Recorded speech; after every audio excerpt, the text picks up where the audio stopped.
अस्सलाम वालेकुम everyone. Webinar start करने से पहले आईपीएल ग्रुप का ब्रीफ सा इंट्रोडक्शन ले लेते हैं।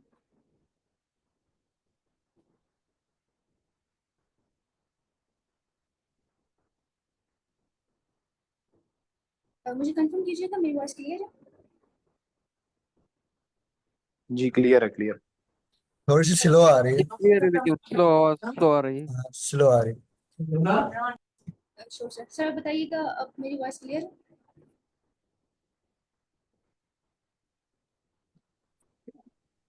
मुस्कान, थोड़ी आप सी आपकी दोबारा आवाज जो बोलिए। है ना वो स्लो है, लेकिन बाकी ठीक है, आप स्टार्ट कर सकती हैं। Alright ma'am, thank you. Webinar start करने से पहले आईपीएल ग्रुप का ब्रीफ सा इंट्रोडक्शन। सो आईपीएल ग्रुप एक ऐसा प्लेटफॉर्म है जिसका इनिशिएटिव सिलिकॉन वैली के टॉप इंजीनियर्स ने लिया है, जिसका मोटो है share learn and grow. IPL group में हम अपनी नॉलेज दूसरों के साथ शेयर करते हैं, दूसरों के नॉलेज से लर्न करते हैं और एज अ कम्युनिटी हम ग्रो करते हैं। सो आईपीएल ग्रुप का मिशन क्या है? आईपीएल ग्रुप का मिशन है एम्प्लॉयबिलिटी को इंक्रीज करना, हाईटेक स्किल्स मार्केट में जो इन डिमांड है स्टूडेंट्स के साथ इंट्रोड्यूस कराना और इंटरनेशनल मेंटर्स के साथ मीटअप कराना हैकाथॉन और वेबिनार्स की शक्ल में। हमारा फोकस और how do we work. IPL group पे दिन में 22 सेशंस होते हैं पर डे। एक वीकली वेबिनार होता है जिसमें हम सारे भी मौजूद हैं। एक वीकली वर्कशॉप अरेंज की जाती है। पाइथन फॉर एब्सोल्यूट बिगनर्स का कोर्स इंट्रोड्यूस करवाया जाता है नेचुरल साइंसेज स्टूडेंट्स के लिए और सीएस स्टूडेंट्स के लिए। इस वक्त आईपीएल ग्रुप पे मल्टीपल आर्ट्स और जीआरई के कोर्सेज रन किए जा रहे हैं स्कॉलरशिप एस्पिरेंट्स के लिए, और डीएसए लीड कोड के मल्टीपल कोर्सेज रन किए जा रहे हैं, कंडक्ट किए जा रहे हैं फॉर फ्रेंड इंटरव्यू क्रैक करने के लिए। Machine learning, data science, data analysis, deep learning जैसे एडवांस कोर्सेज आईपीएल ग्रुप पे रन किए जा रहे हैं स्टूडेंट्स के लिए, और इनकी सारे सेशंस की रिकॉर्डिंग जो है वो फेसबुक पेज पे अवेलेबल है। इनकेस अगर हमारी कोई लाइव सेशन या क्लास मिस हो जाती है तो हम आईपीएल ग्रुप के ऑफिशियल पेज से इन्हें वॉच कर सकते हैं। बात करते हैं आईपीएल ग्रुप की रिसेंट अचीवमेंट्स के बारे में। आईपीएल ग्रुप के 600 प्लस इंटरनेशनल अवार्ड्स हैं हैकाथॉन्स और कोडिंग कॉम्पिटिशन्स में। फुली फंडेड ग्रेजुएट एडमिशंस और around the world specially USA IPL group के स्टूडेंट्स ने ग्रैब किए हैं। आईपीएल ग्रुप हेल्प करता है लोकल और इंटरनेशनल इंटर्नशिप्स और जॉब के लिए। CS50 पजल के इवेंट जो कि ऑर्गेनाइज किया गया था हार्वर्ड यूनिवर्सिटी ने, जिससे सब फेमिलियर होंगे, एक प्रेस्टिजियस इवेंट था जिसमें 9 पजल्स होते हैं। तो पाकिस्तान की 60 टीम्स ने इस पजल को सक्सेसफुली जो है वो सॉल्व किया और पाकिस्तान से 60 टीम्स ने विन किया, और पाकिस्तान सेकंड हाईएस्ट कंट्री था प्रॉब्लम सॉल्विंग में, जिसमें 38 टीम्स जो थी वो आईपीएल ग्रुप की तरफ से थी। इसके अलावा स्टैनफोर्ड यूनिवर्सिटी का सबने नाम सुना होगा, कोड इन प्लेस एक बड़ा ही पॉपुलर इवेंट है जिसमें हम एज अ मेंटर या सेक्शन लीडर सेलेक्ट होते हैं। तो आईपीएल ग्रुप से 72 mentors as a section leader इस इवेंट में सेलेक्ट हुए, which is a big jump or achievement of IPL group. 301 students ने पार्टिसिपेट किया था आईपीएल की तरफ से गूगल कोड जैम में 2023 and now we are waiting for 2024। IPL के 3 इंटर्न्स इतिहाद इनोवेशन ग्रुप में अबू धाबी गए हैं इंटर्नशिप के लिए एक इंटरनेशनल हैकाथॉन जीतने के नतीजे में। Fall 2024 fully funded scholarships in USA. So ये कुछ यूनिवर्सिटीज़ हैं जिनके स्टूडेंट्स ने यूएस की 18 यूनिवर्सिटीज़ में एडमिशन सिक्योर किया है। University of Faisalabad, Quaid Azam university, international Islamic university, Mohammad Nawaz Sharif university Multan, UET, university of Gujrat, Bahria university के स्टूडेंट शामिल हैं जिन्होंने इन 18 यूनिवर्सिटीज़ में एडमिशन ग्रैब किया है, जिनका प्रोफाइल कुछ इस तरह से था कि CGPA की रेंज 3.1 से 3.8 के दरमियान थी, आइट्स रेंज 6.5 to 7.5, पब्लिकेशंस और GRE नहीं था, स्टडी केप 1 से 15 साल था। They obtain 100% fee waiver for the application procedure. Scholarship stipend 1100 to $3000 per month, और बैंक स्टेटमेंट की भी जरूरत नहीं पड़ी।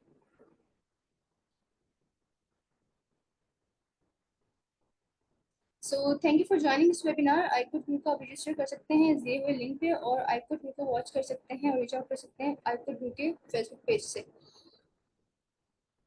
सो आज का जो वेबिनार है उसका टाइटल है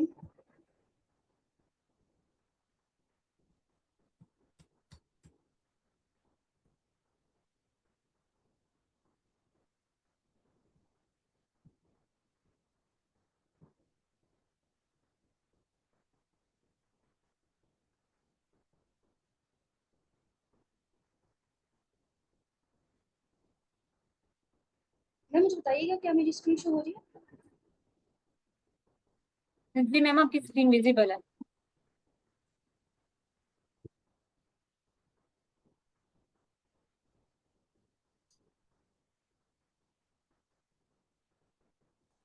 जो आज का वेबिनार का टाइटल है हमारा, मैम स्क्रीन जो है वो ऑफ हो गई है।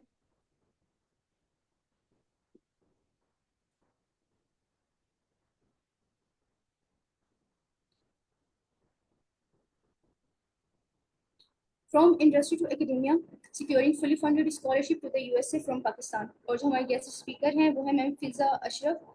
और मैम फिज़ा अशरफ का इंडस्ट्री में कई सालों का एक्सपीरियंस है, तो मैम फिज़ा अपनी जर्नी हमारे साथ शेयर करेंगी। सो मैम हम वेलकम करते हैं आपको इस वेबिनार में, और हम आज का वेबिनार अपना स्टार्ट कर सकते हैं। So over to you ma'am. Okay, thank you. Assalamualaikum everyone. So let me share my screen. मेरी screen visible होगी तो मुझे बता दीजिएगा. Sure ma'am. Okay, जी मैम so आपकी स्क्रीन visible है? विजिबल है। जी ma'am. Um, okay. So today जो webinar है वो मैंने देना है कि how I got fully funded scholarship in USA और like किस तरह से आप भी fully funded scholarship USA में get कर सकते हैं. सो अबाउट मी, थोड़ा सा मैं अपना पहले बैकग्राउंड बता दूं तो मैंने कंप्यूटर साइंस की थी यूआईटी लाहौर से 2016 में और मेरा सीजीपीए था 3.7 इन बैचलर्स और आर्ट्स स्कोर मेरा है 7 और मेरा कोई जीआरई मैंने नहीं अटेम्प्ट किया था, कोई पब्लिकेशंस नहीं थी मेरी, कोई हैकाथॉन्स में मैंने पार्टिसिपेट नहीं किया हुआ। और उसके अलावा जो है करंटली मैं मतलब जनवरी 2023 में मैंने आई कोड ज्वाइन किया था and since then I was a trainer at I code guru. उसके अलावा जो मेरा इंडस्ट्रियल एक्सपीरियंस है वो 7 साल का एक्सपीरियंस है मेरे पास, जिसमें मैंने मल्टीपल कंपनीज में काम किया है। कुछ इंटरनेशनल कंपनीज हैं जैसे मोटिव में भी करंटली मैं काम कर रही हूँ। उससे पहले मैंने अफिनिटी में किया था काम, मतलब एज अ सॉफ्टवेयर इंजीनियर। तो मतलब in all of these companies मैंने एज अ सॉफ्टवेयर इंजीनियर काम किया हुआ है और मैंने मल्टीपल टेक्नोलॉजीज पे जो है काम किया है। तो like my current companies motive, से पहले मैं अफिनिटी में थी, इससे पहले फातिमा ग्रुप में, फिर मैंने एक गवर्नमेंट जॉब भी की थी नस्कॉम में। इसके अलावा मैंने रिसर्च इंटर्नशिप की थी किक्स में और उससे सबसे पहली जॉब थी मेरी ओजी टेक्नोलॉजी में एज अ गेम डेवलपर। तो this is just a little bit about me and my experience. अच्छा, उसके बाद आई कोड मैंने जो है मेरी आई कोड की जर्नी क्या थी, किस तरह से मैंने ज्वाइन किया and how it's help me to secure fully funded scholarship in USA. तो मैंने ज्वाइन किया था आई कोड को जनवरी 2023 में for some interviews preparation, mostly FAANG की प्रिपरेशंस के लिए। तो मैंने उस टाइम जो है डेटा स्ट्रक्चर एंड एल्गोरिथम्स की जो है वो मतलब डेली सेशंस में data structures and algorithms leet code questions के सॉल्यूशंस के देती थी ऑन आई कोड गुरु। उसके बाद फिर जो है आई डिसाइडेड कि मेरे लिए अपॉर्चुनिटीज़ जो हैं बेटर होंगी इंस्टेड ऑफ कि मैं ट्राई करूं पाकिस्तान से। बहुत मुश्किल होता है ऑब्वियसली, फैंग में जाना इतना आसान नहीं है पाकिस्तान से, लेकिन अगर आप यूएसए जाएं तो you have a lot of opportunities there. तो फिर मैंने डिसाइड किया कि क्यों ना मैं जो है अपना ये टाइम जो है इसको सिक्योर करूं और उतने ड्यूरेशन में मैं अपने डीएसए को भी इम्प्रूव करती रहूं और यूएसए जाके अपनी स्टडी भी कंप्लीट करूं। तो मैंने एमएस के लिए फिर जो है अप्लाई करना शुरू किया। उसके लिए मैंने दिसंबर में अच्छा बिफोर दिस मैंने कुछ कोडिंग कॉम्पिटिशन्स में भी पार्टिसिपेट किया था, जैसे गूगल कोड जैम में और मेटा हैकर कप में।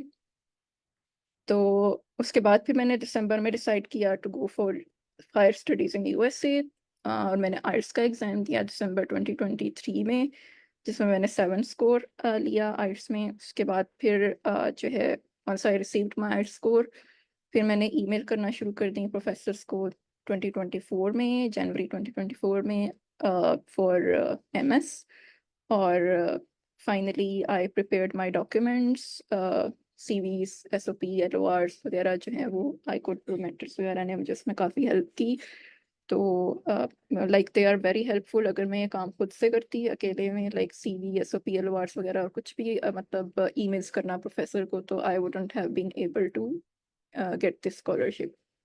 तो लाइक आई कोड गुरु के मेंटर्स जो हैं वो काफ़ी माशाल्लाह एक्सपीरियंस्ड हैं। तो उनके रिव्यूज़ जो है वो आपको जिस तरह से देते हैं कि आप इस तरह से अपनी CV को इन्हांस करें, तो इस चीज़ ने मुझे बहुत ज़्यादा हेल्प की टू गेट दी स्कॉलरशिप्स। अच्छा, अब this was my I code Guru journey. Next मैंने कैसे फुली फंडेड स्कॉलरशिप सिक्योर की। अब मैंने प्रोफेसर्स को ईमेल स्टार्ट की थी जनवरी 2024 में। तो मैंने तकरीबन 200 प्लस ईमेल्स की थी प्रोफेसर्स को। उसमें से मुझे लाइक रिस्पॉन्स तो काफ़ी यूनिवर्सिटीज से आया था, बट मैं क्योंकि MS के लिए अप्लाई कर रही थी, PhD के केस में आपको और ज़्यादा रिस्पॉन्स आता है। तो मतलब ईमेल अगर आपकी अच्छी होगी तो ऑब्वियसली आपको ईमेल प्रोफेसर जो हैं वो ज़रूर रिस्पॉन्स करेंगे। तो I got positive responses from many universities, but most of those were offering PhD। लेकिन मेरा जो था थोड़ा MS की तरफ था, क्योंकि मुझे ज़रा जल्दी एंड अप करके तो फिर आगे मेरा है कि मैंने इंशाल्लाह फैंग ज्वाइन करनी है, तो इस वजह से मैं ज़रा MS की तरफ मेरा ज़रा फोकस ज़्यादा था। तो फिर मैंने MS के लिए ज़्यादा जो है ना, जहाँ जहाँ से मुझे ईमेल्स आई कि yes you can apply for MS, और मुझे जहाँ पे प्रोफेसर्स ने इनकरेज किया अप्लाई करने के लिए, तो मैंने उन यूनिवर्सिटीज़ के लिए अप्लाई किया। यूजुअली वैसे PhD के केस में it is much more easier I guess, क्योंकि उस केस में आपको जो है बिफोर अप्लाई करने से पहले ही जो है ना समटाइम्स आपको मिल जाती हैं GTA या GRE की फंडिंग्स, मोस्टली GRE की ना, रिसर्च असिस्टेंट्स की फंडिंग्स। MS में थोड़ा सा जो है आपको खुद से ट्राई करना पड़ता है, यूनिवर्सिटीज़ में अप्लाई करना पड़ता है, क्योंकि मोस्टली उसमें आपको जो है रिसर्च वर्क थोड़ा मुश्किल मिलता है MS में। लेकिन स्टिल हमारे स्टूडेंट्स जो हैं वो रिसर्च फंडिंग पे भी MS में गए हैं। तो it all depends how hard you work और कितनी आप अपनी प्रोफाइल को बेहतर बना सकते हैं। तो उसके बाद फिर मैंने यूनिवर्सिटीज़ में, उन यूनिवर्सिटीज़ में अप्लाई किया जिस तरह मुझे प्रोफेसर्स ने इनकरेज किया कि यस यू आप अप्लाई करें, आपके चांसेस हैं कि आपको GTA फंडिंग मिल जाएगी। तो मैंने 3 यूनिवर्सिटीज़ में अप्लाई किया था, लेकिन अनफॉर्चुनेटली मेरे साथ बैड लक ये हुई थी कि मैंने बहुत देर से अप्लाई करना शुरू किया था। तो मैंने डिसीजन ये बहुत देर से लिया था, दिसंबर में जाके, जब काफ़ी सारी यूनिवर्सिटीज़ जो हैं उनकी जो है वो बंद हो गए थे admissions. Most of the universities जो हैं उनके दिसंबर के एंड तक जो है एडमिशन्स की जो डेडलाइन थी वो एंड हो गई थी। तो मेरे पास इतनी ज़्यादा ऑप्शंस नहीं थी, और मुझे जो मैंने 3 यूनिवर्सिटीज़ में भी अप्लाई किया था उनमें भी यही मसला हुआ कि मैंने एक यूनिवर्सिटी में अप्लाई किया, तो लाइक उसकी डेडलाइन अभी नहीं एंड हुई थी, वो फेब में थी। बाकी जो 2 यूनिवर्सिटीज़ में मैंने अप्लाई किया था, ऑल्दो मुझे प्रोफेसर ने कहा कि आप अप्लाई कर दें, अगर हमारे पास होगी तो हम आपको दे देंगे। तो मैंने अप्लाई कर दिया, ऑल्दो इनकी जो है ना डेडलाइन गुजर चुकी हुई थी। तो उन केसेस में फिर मुझे उन यूनिवर्सिटी से अनफॉर्चुनेटली फंडिंग नहीं मिली। फिर एक यूनिवर्सिटी जिसमें अभी डेडलाइन एंड नहीं हुई थी, अल्हम्दुलिल्लाह के वहाँ से मुझे मिल गई फंडिंग। तो उसके लिए जो है मैंने रिज्यूमेस जो है किस तरह से मैंने मेक श्योर किया कि मेरी एप्लीकेशन इतनी अच्छी हो कि मुझे GTA फंडिंग मिल जाए। तो उसके लिए अगेन कि मैंने जो अपने डॉक्यूमेंट्स की प्रिपरेशन की थी, मतलब अपना रेज्यूमे मैंने सबसे पहले बनाया, उसको मैंने रिव्यू करवाया मल्टीपल टाइम्स हाई कोर्ट गुरु के मेंबर से, मेंटोर्स से। तो वो उससे मेरा CV जो है ना वो बहुत बेहतर हो गई, क्योंकि इनिशियली जो मैंने CV बनाई हुई थी उसमें मोस्टली मैंने अपना एक्सपीरियंस ही दिखाया हुआ था, लेकिन मैंने एकेडेमिया में इतना नहीं शो कराया हुआ था कि एकेडेमिया में भी आई एम स्ट्रॉन्ग। तो उस लिहाज से जो है ना मेरी CV फिर इन मेंटोर्स ने बहुत अच्छी बेहतर करवा दी।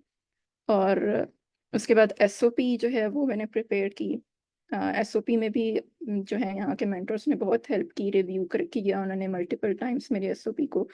तो SOP को मैं मल्टीपल टाइम्स, मतलब एक बार नहीं कि मैंने एक बार SOP लिख दी और उसको मैंने फाइनलाइज कर दिया।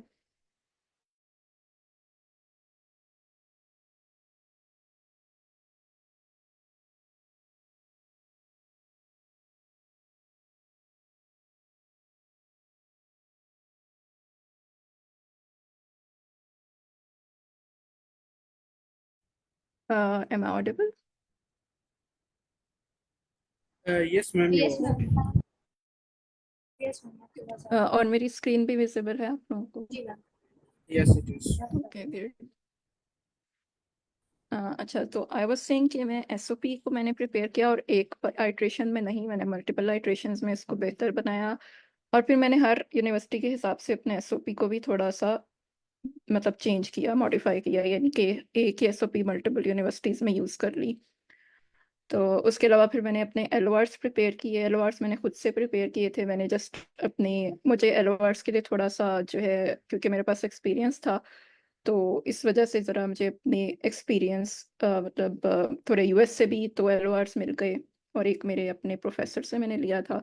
तो आपके लिए आई विल रिकमेंड, क्योंकि स्टूडेंट्स के लिए थोड़ा एलओआर्स लेना मुश्किल होता है, उनके पास एक्सपीरियंस नहीं होता, तो उसके लिए आई विल रिकमेंड कि आप लोग हैकाथॉन्स में ज़रूर पार्टिसिपेट करें, आईकोड क्रू को ज़रूर ज्वाइन करें, ताकि आपके पास एलओआर्स जो है ना, अच्छे एलओआर्स आपको मिल सकें, इंटरनेशनल एलओआर्स।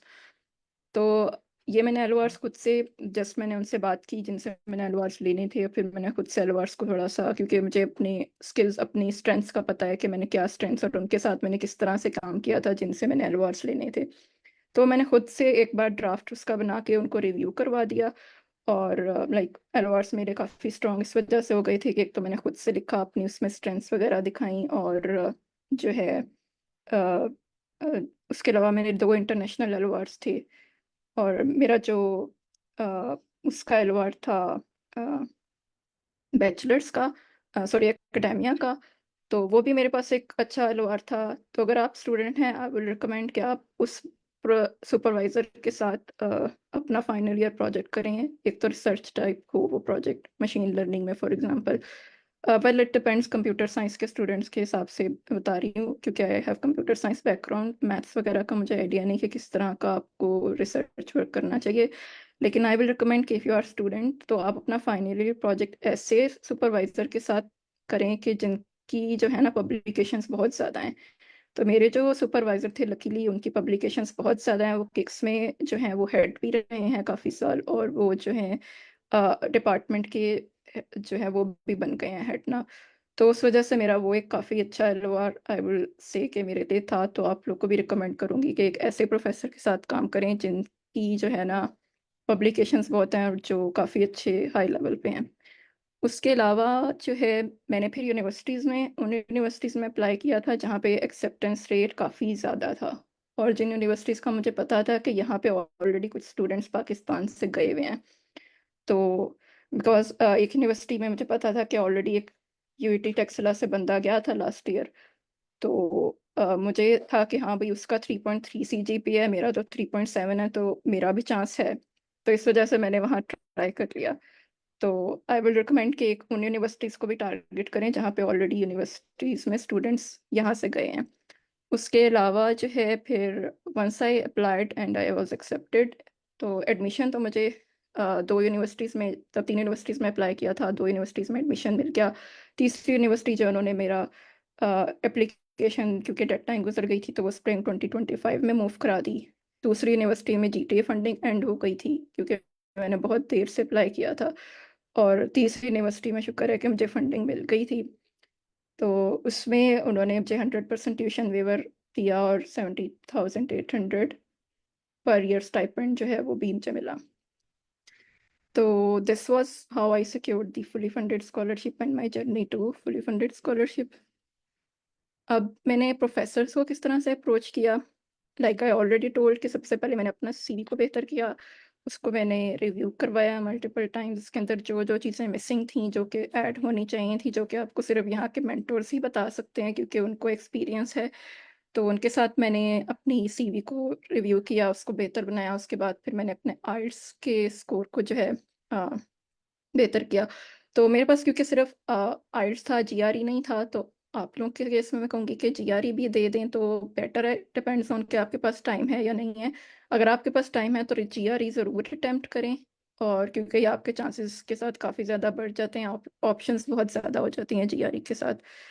तो आपका रिज्यूमे बहुत बेहतर होना चाहिए, आपकी जीआरई का स्कोर भी अच्छा होना चाहिए। वेल जीआरई ज़रूरी नहीं है बहुत सारे ऐसी यूनिवर्सिटीज़ में, लेकिन फिर भी इट इंक्रीजेज योर चांसेस, क्योंकि आपके पास ऑप्शंस काफ़ी ज़्यादा होती हैं। तो आई विल रिकमेंड कि वो भी ज़रूर दें। उसके अलावा आइल्स का स्कोर आप टारगेट करें कि 7 या 7 से अबव ज़रूर हो। उसके अलावा आप जो है अपनी ईमेल सब्जेक्ट और आई विल रिकमेंड कि आप ना ईमेल करने से पहले, ऑल्दो आप ईमेल कर सकते हैं अगर आप पीएचडी के लिए कर रहे हैं, लेकिन अगर आप एमएस के लिए अप्लाई कर रहे हैं ना, तो आप पहले आइट्स और जीआरई दे दें, उसके बाद ईमेल सब जो है ना करें प्रोफेसर्स को। पीएचडी के लिए कर रहे हैं तो I guess you can try it before doing IELTS and GRE as well. तो वंस आपने ईमेल जो है वो, उसका सब्जेक्ट आपका बहुत ज़्यादा अट्रैक्टिव होना चाहिए। तो उसके लिए आपको जो है, जैसे फॉर एग्जांपल यहाँ एक एग्जांपल है कि seeking graduate position for this specific session. तो फॉर एग्जांपल आप स्प्रिंग 2025 के लिए कर रहे हैं या आप फॉल 2025 के लिए कर रहे हैं, फिर अपना सीजीपीए मेंशन करें, क्योंकि जो है CGPA is a very very important thing, कि जिससे आपको एडमिशन मिलेगा यूनिवर्सिटी में, और आपकी फंडिंग के चांसेस बहुत ज़्यादा बढ़ जाते हैं अगर आपका सीजीपीए बहुत अच्छा है। तो इट शुड बी अबव 3। तो अपने, अगर आपका सीजीपीए बिलो 3 है तो I will recommend, and you are still student, I will recommend कि उसको इम्प्रूव ज़रूर करें और इसको 3 से ऊपर ज़रूर लेके जाएं। फिर आइट्स में मैंने जैसे कहा कि आइट्स का स्कोर टारगेट करें 7 एंड 7 से अबव, क्योंकि मोस्ट ऑफ द यूनिवर्सिटीज़ जो हैं वो, उनका मिनिमम टारगेट जो है, मिनिमम एलिजिबल होता है स्कोर, वो 7 होता है फंडिंग के लिए। 6.5 भी कुछ एक्सेप्ट कर लेती हैं, लेकिन आई विल रिकमेंड कि इसको 7 से ऊपर ज़रूर टारगेट करें। GRE it depends on you कि आपके पास कितना टाइम है, but if you are doing GRE तो टारगेट करेंगे 300 प्लस स्कोर जो है वो आप ले लें। और लास्टली हैकाथॉन्स वगैरह में अगर आप पार्टिसिपेट कर रहे हैं, विन किया है या पार्टिसिपेट किया है, तो इस तरह की चीज़ें जो आपके अचीवमेंट्स हैं, जो चीज़ें आपकी हाईलाइट हो सकती हैं, उनको आप अपनी ईमेल सब्जेक्ट में, यानी कि बहुत ज़्यादा बड़ा भी नहीं होना चाहिए आपका ईमेल सब्जेक्ट, इतना इनफ हो कि उसमें आपकी अचीवमेंट्स नज़र आ रही हों। और लास्टली आपकी ईमेल जो है, it should be very impressive. उसके अंदर आपने करना ये है कि आपके पास, क्योंकि बहुत सारी यूनिवर्सिटीज़ हैं, अगर आप सर्च करें जाके इंटरनेट पे, तो यूएसए में बहुत ज़्यादा स्टेट्स हैं, फिर हर स्टेट में यूनिवर्सिटीज़ बहुत ज़्यादा हैं, तो आपके पास इतनी सारी यूनिवर्सिटीज़ अवेलेबल हैं। तो what you can do is कि आप सबसे पहले टारगेट करें कि हाई एक्सेप्टेंस रेट वाली यूनिवर्सिटीज़ पे जाएं, उन यूनिवर्सिटीज़ की वेबसाइट्स पे जाएं, वहाँ पे अपने डिपार्टमेंट में जाएं, डिपार्टमेंट में जाके आप प्रोफेसर्स को देखें, मतलब प्रोफेसर्स की प्रोफाइल्स चेक करें। जो प्रोफाइल्स आपके इंटरेस्ट के साथ मैच करती हैं ना, फॉर एग्जांपल अगर आप एआई या मशीन लर्निंग में अप्लाई करना चाह रहे हैं, कंप्यूटर विजन पे काम करना चाह रहे हैं, या फॉर एग्जांपल डिस्ट्रीब्यूटेड सिस्टम्स पे, इस तरह की चीज़ों पे अगर आप काम करना चाह रहे हैं, तो आप साइबर सिक्योरिटी में जाना चाह रहे हैं, तो आप वहाँ से जाके प्रोफेसर्स को देखें, उनके रिसर्च इंटरेस्ट को देखें। जिन प्रोफेसर्स का रिसर्च इंटरेस्ट आपकी स्किल्स और आपके इंटरेस्ट से मैच कर रहा है, आप फिर उनको रीच आउट करना शुरू कर दें, उनको ईमेल करना शुरू कर दें। और ईमेल आपकी बहुत अट्रैक्टिव होनी चाहिए, उसके अंदर आपने अपनी बैकग्राउंड बता दिया, अपनी अचीवमेंट्स ज़रूर उसमें शेयर करें कि दीज आर माई अचीवमेंट्स, और अपनी कोडिंग वगैरह का बताएं कि I am this good in coding, मैंने ऐसे कॉम्पिटिशन्स में पार्टिसिपेट किया हुआ है। उसके अलावा फिर आपने रिसर्च वर्क आपने जो किया हुआ है अगर, तो उसको ज़रूर हाईलाइट करें कि मैंने इस तरह का रिसर्च वर्क किया हुआ है। और उसके अलावा जो प्रोफेसर के कुछ आप वो भी देख सकते हैं, उसको थोड़ा ना, क्योंकि पता होना चाहिए प्रोफेसर को कि हाँ ये बंदा वाकई इंटरेस्टेड है मेरे काम में, मतलब मेरे साथ रिसर्च करने में, this person is very interested. तो आप उसके गूगल स्कॉलर के ऊपर जाके रिसर्च, कुछ 2-3 रिसर्च पेपर्स को पढ़ें, अंडरस्टैंड करें, और उसको फिर ईमेल बताएं कि this is what I under, like मैंने उनके रिसर्च पेपर्स को पढ़ा है और मुझे जो है ना उनका काम काफ़ी अच्छा लगा है, और मैं इस वजह से जो है आपके साथ काम करना चाहता हूँ।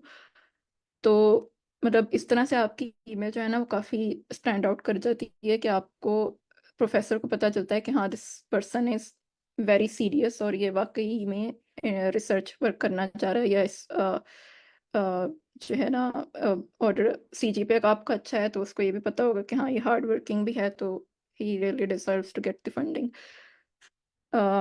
या तो दिस इज जो है, आप this is how you should approach the professors. और सेकेंडली, आप ये ना करें कि एक यूनिवर्सिटी को आप गए हैं तो उधर के हर प्रोफेसर को आप ईमेल कर दें, और फिर ये भी ना करें कि हर प्रोफेसर को एक ही ईमेल सेंड कर दें। कस्टमाइज करें अपनी ईमेल को उनके रिसर्च इंटरेस्ट के साथ मैच करके। और लास्टली ये है कि once you get response from the professors, कुछ प्रोफेसर्स आपसे फर्दर इंफॉर्मेशन भी मांगते हैं या कुछ आपके इंटरव्यू स्केड्यूल कर देते हैं, तो इंटरव्यूज़ के लिए भी आपको प्रिपरेशन करनी पड़ती है। तो इंटरव्यूज़ खैर मुझे जो है मेरा कोई इंटरव्यू हुआ नहीं था, क्योंकि मेरा ख्याल एमएस में आई एम नॉट श्योर कि इंटरव्यूज़ होते हैं या नहीं। मोस्टली पीएचडी लेवल पे आपके इंटरव्यूज़ वगैरह यूजुअली प्रोफेसर्स लेते हैं देखने के लिए कि आप को कितना जो है, जो आपने अपनी प्रोफाइल में, और झूठ भी ना बोलें। सेकेंडली, अपनी प्रोफाइल में ना कभी झूठ ना लिखें, जो आपको पता है वही लिखें, क्योंकि जब आप इंटरव्यू में जाएंगे प्रोफेसर आपसे वो चीज़ पूछेगा, आपको नहीं पता होगा, तो मतलब एक बैड इंप्रेशन जाएगा।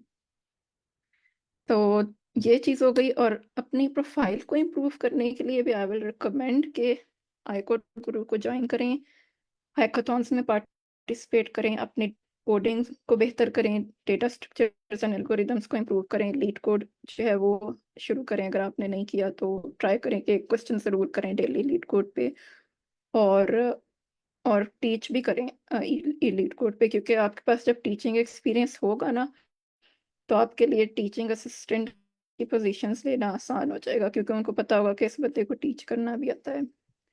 और या अच्छा, लास्टली अब आपने यूनिवर्सिटी में अप्लाई कैसे करना है, और that like I already said कि आप उन यूनिवर्सिटीज़ को सबसे पहले टारगेट करें जिनका एक्सेप्टेंस रेट काफ़ी हाई है, जैसे लाइक अबव 85%। उसके अलावा जितनी जल्दी पॉसिबल हो आप अप्लाई करें, क्योंकि जितना आप लेट करेंगे उतने ही आपके चांसेस डिक्रीज हो जाते हैं, क्योंकि डेडलाइंस करीब होती हैं। और फिर यूजुअली प्रोफेसर्स जो हैं उन स्टूडेंट्स को रिकमेंड करते हैं जो मतलब first come first serve basis, आप समझ लें कि इस तरह से आपको फंडिंग यूजुअली मिलती है, क्योंकि काफ़ी जो है ना स्टूडेंट्स अप्रोच कर रहे होते हैं प्रोफेसर्स को, और अगर आप टाइम पे उनको अप्रोच करेंगे तो आपके लिए जो है ना चांसेस काफ़ी इंक्रीज हो जाएंगे। और उसके अलावा जब आपको ईमेल्स से रिस्पांस आ गया, अगर प्रोफेसर्स कहते हैं कि आप खुद से अप्लाई करें उस पर जाके, और अगर वो कहते हैं कि हाँ अप्लाई करें, तो आप ज़रूर अप्लाई करें। ये ना हो कि अच्छा मुझे अभी प्रोफेसर ने जवाब ही नहीं दिया कि मेरे पास फंडिंग नहीं है, तो आई शुडंट अप्लाई। इफ मैंने अगर ऐसा किया होता तो मतलब मुझे कहीं एडमिशन ही नहीं मिलना था। तो मुझे जहाँ पे यूनिवर्सिटीज़ में प्रोफेसर ने कहा कि ठीक है, आपको आपके लिए चांसेस हैं कि आपको जीटीए की फंडिंग मिल जाएगी, आपको अप्लाई करना चाहिए, तो मैंने ज़रूर वहाँ अप्लाई कर दिया। और उसके अलावा अगेन एसओपी आपकी स्ट्रांग होनी चाहिए। Letters of recommendation usually 3 required होते हैं। आई विल रिकमेंड कि एक आप अपने सुपरवाइजर से लें, यूनिवर्सिटी के सुपरवाइजर से, और 2 एलओआर्स आप कोशिश करें कि वो यूएसए से लें, इंटरनेशनल एलओआर्स लें। आई थिंक अच्छा, so this was all about कि किस तरह से आप जो है फुली फंडेड स्कॉलरशिप यूएसए में गेट कर सकते हैं। और प्रोफाइल बिल्डिंग के लिए मैं कहूँगी कि आप जो है आईकोड गुरु को ज्वाइन करें, टीचिंग करें यहाँ पे। उसके अलावा अपनी आइट्स का स्कोर कोशिश करें, अच्छा आइट्स का स्कोर हो। और अपनी लैंग्वेजेस लर्न करें, डिफरेंट लैंग्वेजेस। मोस्टली कोशिश करें कि आप एक लैंग्वेज को जो है ना उसमें मास्टर हो जाएं। जैसे मैं पाइथन को मैं काफ़ी सालों से कर रही हूँ, तो बाकी कुछ लैंग्वेजेस भी मुझे आती हैं, लेकिन पाइथन में आई एम वेरी स्ट्रॉन्ग। तो और उसके अलावा कोडिंग कंपटीशंस में पार्टिसिपेट करें, हैकाथॉन्स में पार्टिसिपेट करें। तो इस तरह से आपकी जो है ना सीवी वो काफ़ी इम्प्रूव हो जाती है, क्योंकि आपको पता होता है कि मेरे पास काफ़ी चीज़ें हैं अपनी सीवी में डालने के लिए। मैंने इन प्रोजेक्ट्स पे काम किया हुआ है। स्टूडेंट्स के लिए यूजुअली ये चीज़ें बहुत इंपॉर्टेंट होती हैं, मेरे लिए इस वजह से इतनी इंपॉर्टेंट नहीं थी, क्योंकि मेरे पास ऑलरेडी सीवी में बहुत कुछ था डालने के लिए ड्यू टू माई एक्सपीरियंस। लेकिन ये ना सोचें कि मैं पहले एक्सपीरियंस लूँगा जी, ये वाली मैडम के पास 7 इयर्स का एक्सपीरियंस था तो इनको मिली स्कॉलरशिप, ऐसा नहीं होता। क्योंकि काफ़ी स्टूडेंट्स, बल्कि मोस्टली स्टूडेंट्स यहाँ पे जो हैं, I guess very few of them के जो जिनका स्टडी गैप है। लेकिन मोस्टली जो स्टूडेंट्स हैं यहाँ पर उनके केस में जो है वो मतलब उनको स्कॉलरशिप और एडमिशन उनके सेकंड लास्ट सेमेस्टर में ही मिल चुका था। तो ये भी ना सोचें कि भाई इन मैडम की तो प्रोफाइल बड़ी स्ट्रांग थी इस वजह से इनको मिल गया, तो मुझे तो मिल नहीं सकता। तो ये बिल्कुल ना सोचें, आपका एक्सपीरियंस मैटर बिल्कुल नहीं करता। ठीक है, एक्सपीरियंस की तरफ ना भागें कि पहले मैं एक्सपीरियंस लूँगा 3-4 साल का, फिर मैं अप्लाई करूँ यूनिवर्सिटीज़ में। तो उसके लिए आप iCode गुरु पे आए, अपनी प्रोफाइल को इम्प्रूव करें। आपके पास सीवी में इतना कुछ होगा डालने को कि आपको समझ नहीं आएगी कि मैंने क्या क्या कुछ डालना है। मतलब जब आप यहाँ पे आएंगे ना तो आपकी प्रोफाइल माशाल्लाह बहुत अच्छी और स्ट्रांग हो जाएगी। तो यस, और सीजीपीए, अगेन सीजीपीए आपका जो है ना, इट शुड बी अबव 3। अगर इट इज़ नॉट अबव 3 तो ज़रूर कोशिश करें कि ये आपका इम्प्रूव हो जाए। तो ये I think that's it from my side. कोई क्वेश्चंस हैं तो please don't hesitate to ask. Excuse me, ma'am. Can I ask a okay, question? जी जी। मैम, आपने शुरू में एक स्लाइड में लिखा हुआ था नो हैकाथॉन्स, बट देन आपने एक और स्लाइड में लिखा हुआ था कि आपने 3 हैकाथॉन्स में पार्टिसिपेट किया हुआ है। मैम, जनरली आईकोड में ये बात कही जाती है कि हम हैकाथॉन्स में जो हम हमारे साथ पार्टिसिपेंट्स होंगे उनसे हम LORs लेना। तो मैम, मैं पूछना चाहूँगा, आपने लेटर ऑफ रिकमेंडेशंस कहाँ से, किस किस से लिए थे? जब फर्स्ट ऑफ ऑल हैकाथॉन्स में मैंने नहीं पार्टिसिपेट किया हुआ, this was just an example कि आपने अपनी ईमेल को कैसे, this is not my email, मतलब मेरी ईमेल में थोड़ी और चीज़ें भी थी मेरा एक्सपीरियंस से रिलेटेड, लेकिन just is this is an example कि आपने अगर हैकाथॉन्स में पार्टिसिपेट किया अपने अचीवमेंट्स को थोड़ा उसमें दिखाएं। तो सेकंड क्वेश्चन आपका क्या था? LORs, right? ये LORs मैंने किस तरह से, तो LORs का मैंने अगेन यही कहा कि मेरे पास क्योंकि एक्सपीरियंस था, तो और सेकेंडली मेरे जो सबसे एकेडमिक का जो एकेडेमिया का LOR था वो मेरे सुपरवाइज़र के साथ था। उनके साथ मैंने किक्स में रिसर्च वर्क भी किया था 3 मंथ्स का। अ, तो वो एक LOR मैंने लिया था। सेकंड 2 LORs जो है मैंने अपने US से लिए थे, एम्प्लॉयर से। तो क्योंकि मेरे जो हैं वो जैसे भी मोटिव में हूँ, तो ये भी यहाँ पे भी मेरे एम्प्लॉयर USA में ही होते हैं। और उसके अलावा मतलब जो टीममेट्स हैं और जो उससे पहले वाले थे एफिनिटी में, वो भी मेरे हेड ऑफ डिपार्टमेंट जो थे वो भी USA में होते हैं। तो मेरे लिए इसलिए थोड़ा LORs कलेक्ट करना मुश्किल नहीं था। तो आप जो स्टूडेंट्स हैं, स्टूडेंट्स के लिए आई विल रिकमेंड के हैकाथॉन्स, क्योंकि हैकाथॉन्स में आप इंटरनेशनली जो है इंटरनेशनल प्रोजेक्ट्स पे काम कर रहे होते हैं, इंटरनेशनल लोगों के साथ आपका जो है ना कोलैबोरेशन हो रही होती है। तो इसलिए आप जो है ना हैकाथॉन्स में जब पार्टिसिपेट करते हैं तो फिर you can get the LORs very easily, international LORs। ऐसा नहीं हो कि आपने अगर LORs लेने हैं और आपके पास नहीं है तो आप सिर्फ सारे के सारे पाकिस्तान से ही उठा के दे दें। इट इज़ ऑलवेज रिकमेंडेड कि आपके पास LORs, इंटरनेशनल LORs ज़रूर होने चाहिए। Right, ma'am. Thank you so much. That answered my question. अस्सलाम वालेकुम मैम। हेलो वालेकुम सलाम। मैम, मेरा हाँ क्वेश्चन जी। ये है कि जी, मेरा क्वेश्चन ये है कि अगर ये जैसे हमारा मोटिव यही है कि जो ना बिग टेक जो कंपनी है वो जो इनके जैसे फेसबुक गूगल हो गई, तो हम स्कॉलरशिप पे क्यों जाएं? जैसे कि हम जो यहाँ पर हैकाथॉन जिसमें कंट्रीब्यूशन करके ओपन सोर्स में करके या डीएस से जो है वो सीख के अच्छा है, मतलब डीएस से सीख के प्रॉब्लम सॉल्विंग जो स्किल है वो अपनी स्ट्रॉन्ग करके यहाँ से डायरेक्टली अप्लाई कर सकते हैं फांग के लिए अपनी प्रोफाइल अच्छी करके। स्कॉलरशिप पे जाना बाहर मुल्क के ये क्यों इम्पोर्टेंट है इतना? यहाँ से भी हम अप्लाई कर सकते हैं ना? ये थोड़ा मुझे जो है ना क्लियर कर दें आप। Thank you. अच्छा, उसके लिए मैं ये कहूँगी कि एक तो जो पाकिस्तान का एक्सपीरियंस है ना, उसको मोस्टली जो है ना, मतलब उसकी वो वर्थ नहीं होती जो पाकिस्तान के से आप एक्सपीरियंस लेते हैं ना, उसकी स्किल्स आप बिल्डिंग कर भी लें जो भी कर लें, लेकिन मतलब एक इमेज नहीं है हमारे कंट्री का। मतलब इंडियंस के लिए शायद ये चीज़ इतनी मुश्किल नहीं है, इंडियंस के लिए आसान होता होगा, ठीक है, उनकी वैसे भी वहाँ पे फैंक की कंपनीज हैं। पाकिस्तान में सबसे बड़ा चैलेंज है कि यहाँ फैंक की कंपनीज ही एग्जिस्ट नहीं करती। तो अगर आप अप्लाई करें भी तो मतलब आपके लिए बहुत चैलेंजिंग होगा। लाइक मैंने खुद भी ट्राई किया है, मैंने मतलब इंटरव्यूज भी दिए हैं इवन गूगल अमेजोन में, लेकिन मुझे पता था कि मेरे लिए इतना आसान नहीं है यहाँ से डायरेक्ट बाहर जाना, क्योंकि ना बहुत ज़्यादा कंपटीशन आपका ना इस केस में बहुत हैवी होता है, अच्छा खासा कंपटीशन होता है। तो वो आपके लिए बहुत मतलब it is not, I will say कि इट इज़ नॉट इम्पॉसिबल, लेकिन काफ़ी ज़्यादा चैलेंजिंग हो जाता है वो उस बात के थ्रू ना फैंग में जाना बहुत चैलेंजिंग है। तो उसके लिए आपको बहुत ज़्यादा मेहनत करनी पड़ती है एज़ कम्पेयर टू अगर ऑल्दो यूएसए में भी जाके आपको मेहनत तो करनी पड़ेगी, लेकिन द थिंग इज़ कि आपके पास एक तो डिग्री भी यूएसए की होगी, उसकी वजह से आपकी वर्थ और बढ़ेगी। और सेकेंडली जब आप वहाँ इंटर्नशिप्स वगैरह करेंगे, थोड़ा एक्सपीरियंस आफ्टर आपकी एमएस के बाद आप वहाँ की एम्प्लॉयर्स के साथ जो एक्सपीरियंस लेंगे ना, उसका मैच यहाँ पाकिस्तान के एक्सपीरियंस के साथ नहीं है। लास्टली के जो है, आप पाकिस्तान से डायरेक्ट ना यूएसए में बैंक पे अप्लाई नहीं कर सकते।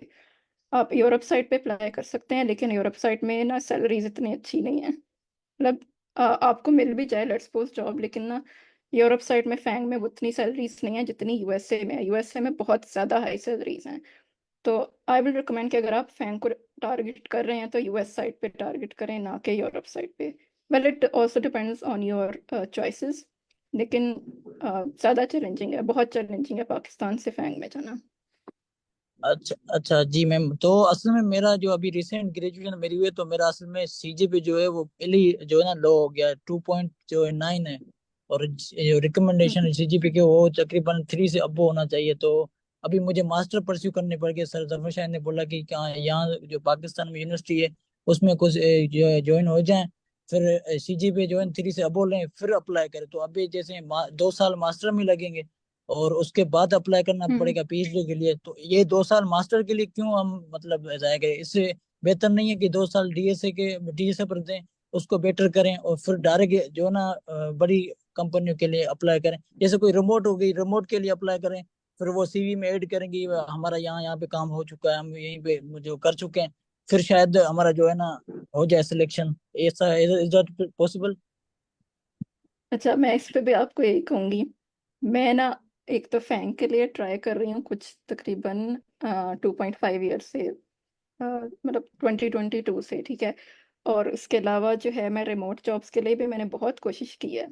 तो मतलब ऐसा नहीं है कि मेरी प्रोफाइल इज बैड। मतलब मुझे रिक्रूटर ने खुद अप्रोच किया था गूगल से, तो यू कैन जस्ट इमेजिन कि my profile is not bad. तो even with many years of experience मेरे लिए रिमोट जॉब ढूंढना बहुत मुश्किल है, क्योंकि ना बहुत कंपटीशन बहुत ज़्यादा है। और अभी वैसे ही रिसेशन की वजह से जो है ये चीज़ काफ़ी टफ हो चुकी हुई है। तो इस वजह से अगर आप सोचेंगे ना कि like it also depends on your luck as well, लेकिन मोस्टली जो है बाहर कंपटीशन बहुत बहुत हैवी है। तो डायरेक्ट पाकिस्तान से रिमोट जॉब लेना, मतलब आपको मिल भी जाएगी, लेट्स सपोज आप ट्यूरिंग पे चले जाएं, आपको वहाँ मिल भी जाए, लेकिन स्टिल इतनी सैलरीज नहीं है ट्यूरिंग पे भी। आप वहाँ पे जाके किस पे काम करेंगे? आप स्टार्टअप्स में काम कर लेंगे, सीड लेवल कंपनीज पे काम कर लेंगे। तो वहाँ से आपको वो एक्सपोजर नहीं मिलेगा जो आपको बिग टेक से मिल सकता है। या अगर आप यूएस से जाके किसी बेहतर एम्प्लॉयर के साथ जॉब जॉब करेंगे, अगर आप पाकिस्तान में भी ना, मुझे पाकिस्तान में एक्सपीरियंस है जॉब्स करने का।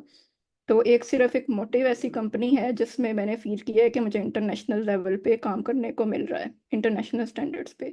उससे पिछली जितनी भी कंपनीज में मैंने काम किया है वाज जस्ट मतलब waste of time for me. तो आई वुड से कि मेरे 7 ईयर्स 8 ईयर्स यहाँ पे वेस्ट ही हो गए हैं, इवन एक्सपीरियंस लेने के बावजूद भी। तो मतलब उस लेवल पे ना पाकिस्तान में आपको नहीं मिलता काम करने को।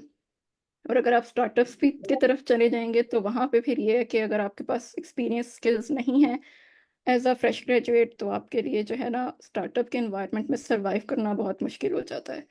क्योंकि आपको वहाँ पे बहुत ज़्यादा मेहनत करनी पड़ती है। You have to build everything from scratch. अगर आप चीज़ें, आपको पता ही नहीं है कि इंडस्ट्री लेवल पे प्रोडक्शन सिस्टम्स काम कैसे करते हैं, तो आपके लिए जो है ना स्टार्टअप एनवायरनमेंट में थोड़ा सा मुश्किल हो जाता है सरवाइव करना। तो does this answers your question? Hello ma'am, अच्छा मेरा एक ma'am, question. Last one please. जो अच्छा तो आप, हेलो जी जी। हेलो जी सर। मैम, मेरा हाँ लास्ट जी। क्वेश्चन ये है कि अच्छा तो आप रिकमेंड करेंगे कि मैं डायरेक्ट एमएस परस्यू करूं कि मतलब कोई पंजाब यूनिवर्सिटी हो गई वहां से एमएस परस्यू करूं तो सीजी पे जो है वो अपना मेंटर करूं, फिर पीएचडी के लिए अप्लाई करूं, ये बेहतर रहेगा? अच्छा, आपके लाइक आपकी मतलब it depends on your decision. तो आप अगर चाहें तो you can improve your bachelors CGPA. मतलब थोड़ा आपके लिए अगर स्मॉल पाथ दिखाऊं, ऑल दो शॉर्ट पाथ होता नहीं है, लेकिन क्योंकि आप ज़्यादा इंटरेस्टेड हैं फैंग की तरफ जाने में, रिसर्च वर्क में आई एम नॉट श्योर आपका कितना इंटरेस्ट है। आई विल रिकमेंड कि क्योंकि अगर आप अभी तक स्टूडेंट हैं तो आप कोशिश कर लें कि अपने सीजीपीए को इम्प्रूव कर लें नहीं बैचलर्स मैम, के। उसमें मैं थोड़ा ग्रेजुएट हो चुका हूँ। अच्छा, आप ग्रेजुएट हो चुके हैं फिर तो अगर आपका क्योंकि सीजीपीए बिलो है तो you will have to do masters. तो वो आप जो है उसके लिए व्हाट यू कैन डू, मैंने भी मास्टर्स किया था स्टार्ट, तो 2 सेमेस्टर्स मैंने कर लिए थे, लेकिन फिर मैं दो दो जॉब्स इकट्ठी कर रही थी तो मेरे लिए मुश्किल था। बट यू कैन डू, अगर आप इंडस्ट्रियल एक्सपीरियंस भी लेना चाहते हैं, मास्टर्स भी करना चाहते हैं, तो आप जो है ऐसी यूनिवर्सिटी में एडमिशन लें जहाँ पे आपका वीकेंड प्रोग्राम हो। तो उसमें आप फिर कोशिश करें कि आप वीकेंड टाइम पे अपनी यूनिवर्सिटी पे टाइम दें और साथ साथ में एक्सपीरियंस भी लें, तो वो एक आपके लिए बड़ी अच्छी चीज़ हो जाएगी। आपके पास एक्सपीरियंस भी आ जाएगा, आपका सीजीपीए भी इंप्रूव हो जाएगा, एमएस की डिग्री भी आ जाएगी। तो this is what you can do. Okay ma'am, thank you. Thanks. अच्छा, मेरा क्वेश्चन ये है कि मैंने हेलो सुना है मैम। कि there are two ways to कोई जॉब करने के प्रोफेसर के साथ आपके दो ऑप्शंस रहती हैं। एक ऑप्शन है कि you should opt research assistant and second one is teacher assistant. तो आप इन दोनों के कैसे एवेल्युएट करती हैं? अच्छा, टीचिंग असिस्टेंट की जॉब्स थोड़ी जो टीचिंग असिस्टेंट की फंडिंग है वो थोड़ी इजीली, नहीं इस तरह नहीं कहूँगी कि इजीली मिल जाती है। टीचिंग असिस्टेंट की ज़रा फंडिंग होती ही कम है, लेकिन थोड़ी वो इजी होती है as compare to research assistant के, अगर आपके पास रिसर्च का एक्सपीरियंस नहीं है। तो टीचिंग असिस्टेंट में ना, अगर आपके पास थोड़ा सा टीचिंग का एक्सपीरियंस है ना, which you can get on I code गुरु, और उसके अलावा आपका सीजीपीए अगर बहुत अच्छा है तो आपके लिए ज़रा टीचिंग असिस्टेंट की फंडिंग मिलना आसान हो जाता है। रिसर्च असिस्टेंट के केस में आपको प्रोफेसर्स को अप्रोच करना पड़ता है, उनको अपना रिसर्च इंटरेस्ट दिखाना पड़ता है। तो वो भी मोस्टली जो पीएचडी लेवल पे है ना, आपको रिसर्च असिस्टेंट की ही फंडिंग मोस्टली मिलती है, क्योंकि आपने रिसर्च करनी होती है पीएचडी में। एमएस के केस में थोड़ा मुश्किल होता है रिसर्च असिस्टेंट, तो वहाँ पे वो मोस्टली आपको टीचिंग असिस्टेंट की फंडिंग्स जो है ना वो प्रोवाइड करते हैं एमएस लेवल पे। Excuse me, ma'am. हाँ जी। Actually, ma'am, I have done my master's in business administration back in 2016. तो एक्चुअली मैं भी जो है अपना करियर पाथ जो है उसको ट्रांजिशन पे लेके आया हूँ। Like I have attended an boot camp of data analytics and AIML ना। तो मैम कोई ऐसा पाथ वे आप सजेस्ट करेंगे कि लाइक मैं अगर अपना पोर्टफोलियो बिल्ड कर लेता हूँ and then I approach to some professors or anything like that, तो कोई ऐसा pathway अगर आप suggest कर दें, या I have to do some another degree and मतलब choose that path, तो please if you can guide. आपका सीजीपीए कितना है?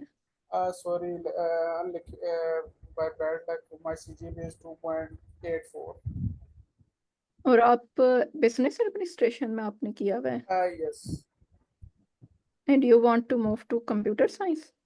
एक्चुअली मैं ट्रांजिशन कह रहा हूँ इसमें डाटा साइंस और इसमें डाटा एनालिटिक्स और डाटा साइंस में ना। अच्छा तो अच्छा, सही। अच्छा, जी उसके लिए आई विल रिकमेंड कि आप एमएस डिग्री करें डेटा साइंस में पाकिस्तान से। एक वो आपकी जो है ना बड़ा आपके लिए उसके थ्रू आपके लिए आसान हो जाएगा बाहर जाना। और सेकेंडली आप अपनी प्रोफाइल को इम्प्रूव करें, डेटा स्ट्रक्चर सीखें, मतलब अपनी एक्सपीरियंस बिल्डिंग करें। इस तरह के हैकाथॉन्स में मशीन लर्निंग से रिलेटेड, डेटा साइंस से रिलेटेड इनमें पार्टिसिपेट करें, प्रोजेक्ट्स वगैरह करें इस डोमेन में। तो और कोशिश करें कि डेटा साइंस की जो आपका एमएस है उसमें आपका सीजीपीए काफ़ी अच्छा हो, तो it will be very easy for you. फिर उस पाथवे के थ्रू आपके लिए काफ़ी इजी हो जाएगा यूएसए जाना। Ma'am, someone was recommending in chat कि आप जो है वो व्यू से कोई डिग्री कर लो, डू यू सजेस्ट इससे वर्चुअल यूनिवर्सिटी से? Yes, you can do that as well. Remote होती है वहाँ से आई थिंक, या अगर as long as your CGPA is good, your profile is good, कोई भी यूनिवर्सिटी से करें, डजेंट मैटर। हेलो मैम, मेरा एक क्वेश्चन है। जी। हेलो मैम, अगर हम मतलब यूएसए में किसी एक स्टार्टअप के साथ काम करते हैं, मतलब वहाँ पे पेरोल के हिसाब से, तो क्या हम उनसे एलओआर ले सकते हैं, या हमारे जैसे क्लाइंट्स होते हैं फ्रीलांसिंग वगैरह के, वो किसी कंपनी वगैरह में काम करते हैं, तो क्या उनसे एलओआर ले सकते हैं हम? Yes, definitely you can take a lower with them.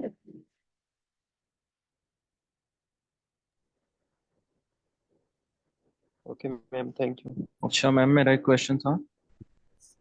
अच्छा सर, मैं जी। आपको अगर हम मैम पूछना ये था कि मैंने आपके एक्सपीरियंस से पूछना था कि आप ईमेल्स करती रही हैं, तो फिर आपके पास तो इतना मतलब आपको एक्सपीरियंस से भी बेनिफिट हुआ होना जो आपके पास पहले था, ऑलमोस्ट 7 इयर्स का आपने बताया। तो प्रोफेसर मतलब क्या चीज़ ढूंढते हैं वो, जो उन्होंने हायर करने होते हैं असिस्टेंट्स में, या जिनको उन्होंने एडमिशन ऑफर करने होते हैं, मतलब एज अ क्या मतलब हैकाथॉन पार्टिसिपेंट्स देखते हैं, या वो इनोवेशन देखते हैं, या वो देखते हैं इसका मशीन लर्निंग में इंटरेस्ट है, एआई में, तो हमें किस लिहाज से ईमेल्स करनी चाहिए, ज़्यादा किस पे फोकस करनी चाहिए? अच्छा, वो आपकी स्किल्स के ऊपर मैटर, वो ये नहीं देखते कि एक्सपीरियंस है या नहीं है, क्योंकि जैसे मैंने ऑलरेडी बताया कि आपका ठीक है, मेरे पास एक्सपीरियंस का एडवांटेज था, लेकिन क्योंकि मेरे पास एक्सपीरियंस का एडवांटेज था तो मुझे हैकाथॉन्स की तरफ जाने की ज़रूरत नहीं पड़ी। लेकिन स्टूडेंट्स के लिए जो है ना, वो देखते हैं कि कितने प्रोजेक्ट्स पे इसने काम किया हुआ है, कितनी इसकी स्किल्स हैं, मतलब अगर मशीन लर्निंग के प्रोजेक्ट्स हैं तो कितने प्रोजेक्ट्स पे किया हुआ है, मतलब कितना अच्छा प्रोजेक्ट था, और ये इस तरह की चीज़ें। तो वो आप I guess you can get that experience from hackathons, और उसके अलावा खुद आप पर्सनल प्रोजेक्ट्स वगैरह भी बिल्ड कर सकते हैं। और बाकी टीचिंग के एक्सपीरियंस के लिए भी वो देखते हैं कि क्या थोड़ा इसके पास टीचिंग एक्सपीरियंस है। तो I think that I will say that I said कि आप वाईकोट ग्रुप पे आए टीच वगैरह करें तो वो आपके पास वैसे ही बिल्डअप हो जाता है।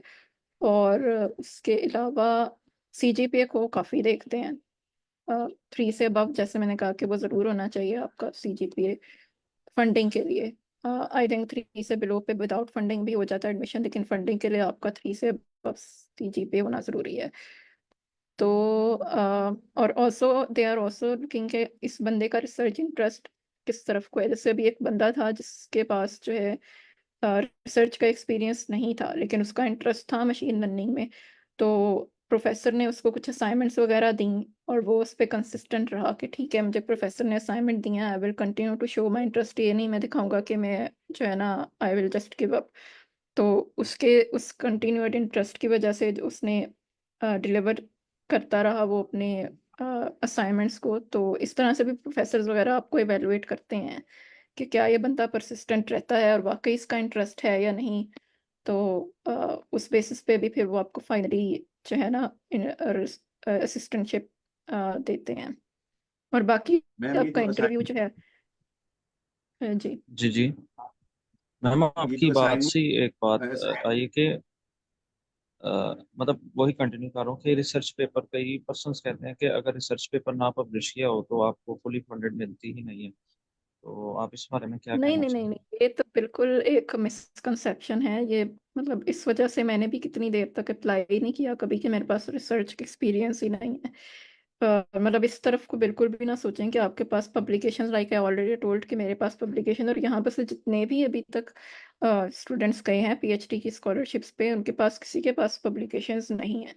तो इट्स नॉट नेसेसरी कि आपके पास अगर हैं पब्लिकेशंस तो वो एक बहुत आपके लिए एज होता है, लेकिन अगर नहीं है तो फिर भी you can gate scholarship easily.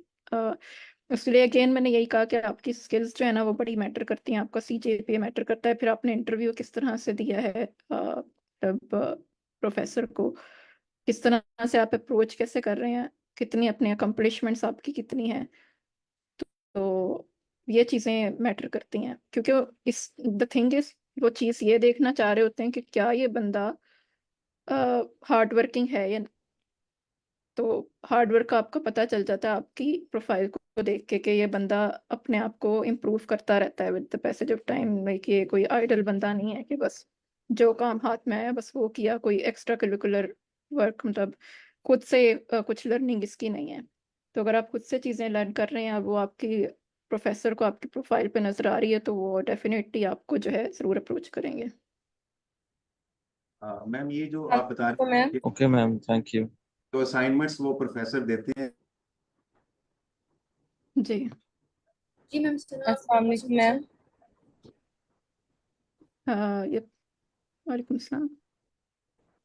Ma'am मैंने ये पूछना था कि आई कोड गुरु से हम सीजीपी ले सकते हैं, मतलब किस तरह ले नहीं, सकते सीजीपीए तो आपका सिर्फ यूनिवर्सिटी पे होता है ना, जैसे आप बैचलर्स की डिग्री की है तो वहाँ आपने सीजीपीए वगैरह हैं? आई अपना मीन इम्प्रूव करना है। जैसे हम लोग तो जी। मतलब घर में बैठे ही पढ़ रहे हैं, यूनिवर्सिटी में नहीं जा रहे, तो वो फिर सीजीपीए कैसे ले सकते हैं? नहीं, डिग्री आपकी ज़रूरी होती है उसके लिए, like you can not do from home, degree is important. तो उसके लिए you should pursue a degree, bachelors degree. अगर आपके पास नहीं है तो आपको बैचलर्स डिग्री लेने की ज़रूरत है, बट मैम यू ये need to do take this from university. जी। आपने बोला कि प्रोफेसर अगर आपका इंटरेस्ट उसको चेक करता है और वो असाइनमेंट्स देता है, तो ये असाइनमेंट्स कितनी ड्यूरेशन में आपने प्रोफेसर को वापस करनी होती है? ये कितने ड्यूरेशन तक चलता है जो आपको एवेल्युएट कर रहा होता है? और एक दूसरा क्वेश्चन मेरा ये है कि आप क्या कहती है कि एज अ रिसर्च असिस्टेंट जाना बेहतर है? जी, फर्स्ट ऑफ ऑल के एवेलुएट वो किस तरह, कितनी डेडलाइन होती है, इट डिपेंड्स के खैर मुझे मेरा मेरा इस चीज़ में एक्सपीरियंस नहीं है। It just I talked about some person who did got scholarship this way. तो लाइक अगर आपको प्रोफेसर असाइनमेंट दे रहा है तो आप कोशिश करें कि फुल टाइम उस पर काम करें, उस असाइनमेंट पे। मतलब ये ना हो कि आप कोई और जॉब उसके साथ कर रहे हैं, आप कोशिश करें कि फुल टाइम उस पर काम करें और जितनी जल्दी पॉसिबल हो उसको असाइनमेंट डिलीवर करें। सेकेंडली, सेकेंड क्वेश्चन आपका था आर ए इज़ बेटर या नॉट। तो yes, R A is better, क्योंकि रिसर्च असिस्टेंट्स की एक तो स्टाइपेंड भी ज़्यादा होता है as compare to teaching assistants, और दूसरा जो है मैम कितना डिफरेंस होता है टीचिंग असिस्टेंट और रिसर्च असिस्टेंट के स्टाइपेंड? मैम मैं इसमें कुछ क्लैरिटी ऐड कर दूं? जी जी। अच्छा, जो जीटीए और जीआरए है ना, इसका ये केस होता है कि आप ना को जॉब ही मिल रही है, आप इनिशियली ले लेंगे, ये नहीं कोशिश कर सकते आपके आपको बस जीटीए ही मिलेगी। ठीक है, तो आपको फिलहाल के लिए जॉब भी जैसे भी अपॉर्चुनिटीज मिलती हैं, आप जितनी ज्यादा ग्रैब कर सकते हैं उन्हें ग्रैब कर लेंगे। और फिर आपके पास अल्टीमेटली 5-6 अगर आपके पास ऑप्शन है यूनिवर्सिटीज के, तो फिर आप वहां से चूज कर सकते हैं कि कौन सी बेस्ट ऑफर है आपके पास, आप वो वाली चूज कर लेंगे। ठीक है, और दूसरा क्वेश्चन जो आपका था इसके बारे में, असाइनमेंट के बारे में, वो नॉर्मली प्रोफेसर खुद इस चीज़ को डिस्कस कर रहे होते हैं कि आप 2 दिनों में हम मीटिंग करते हैं तो आप तब तक ये काम करें, या एक वीक में करते हैं, या फिर हमने देखा है कि एक मंथ में भी वो उन्होंने बोला है। तो ये जो प्रोफेसर पे डिपेंड कर रहा होता है कि वो असाइनमेंट के लिए कितना time they. Thank you so much weather ma'am, thank you so much.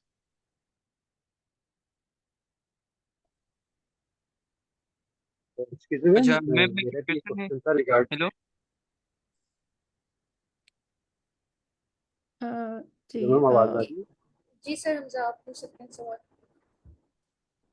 मैं मेरा एक क्वेश्चन ये था कि मैं रिसेंटली ग्रेजुएट हूँ यूनिवर्सिटी से, तो मेरा भी अभी प्लान बन रहा है यूएसए के लिए टारगेट करने के लिए। तो मैं चाह रहा था कि अब मेरे से ना एक हर्डल ये आ रही थी कि मुझे ये नहीं समझ आ रही थी कि मैं यूनिवर्सिटी किस यूनिवर्सिटी को कैसे टारगेट करूँ। तो मुझे बस उसके बारे में आइडिया चाहिए था, वो किस तरह टारगेट करें और देन।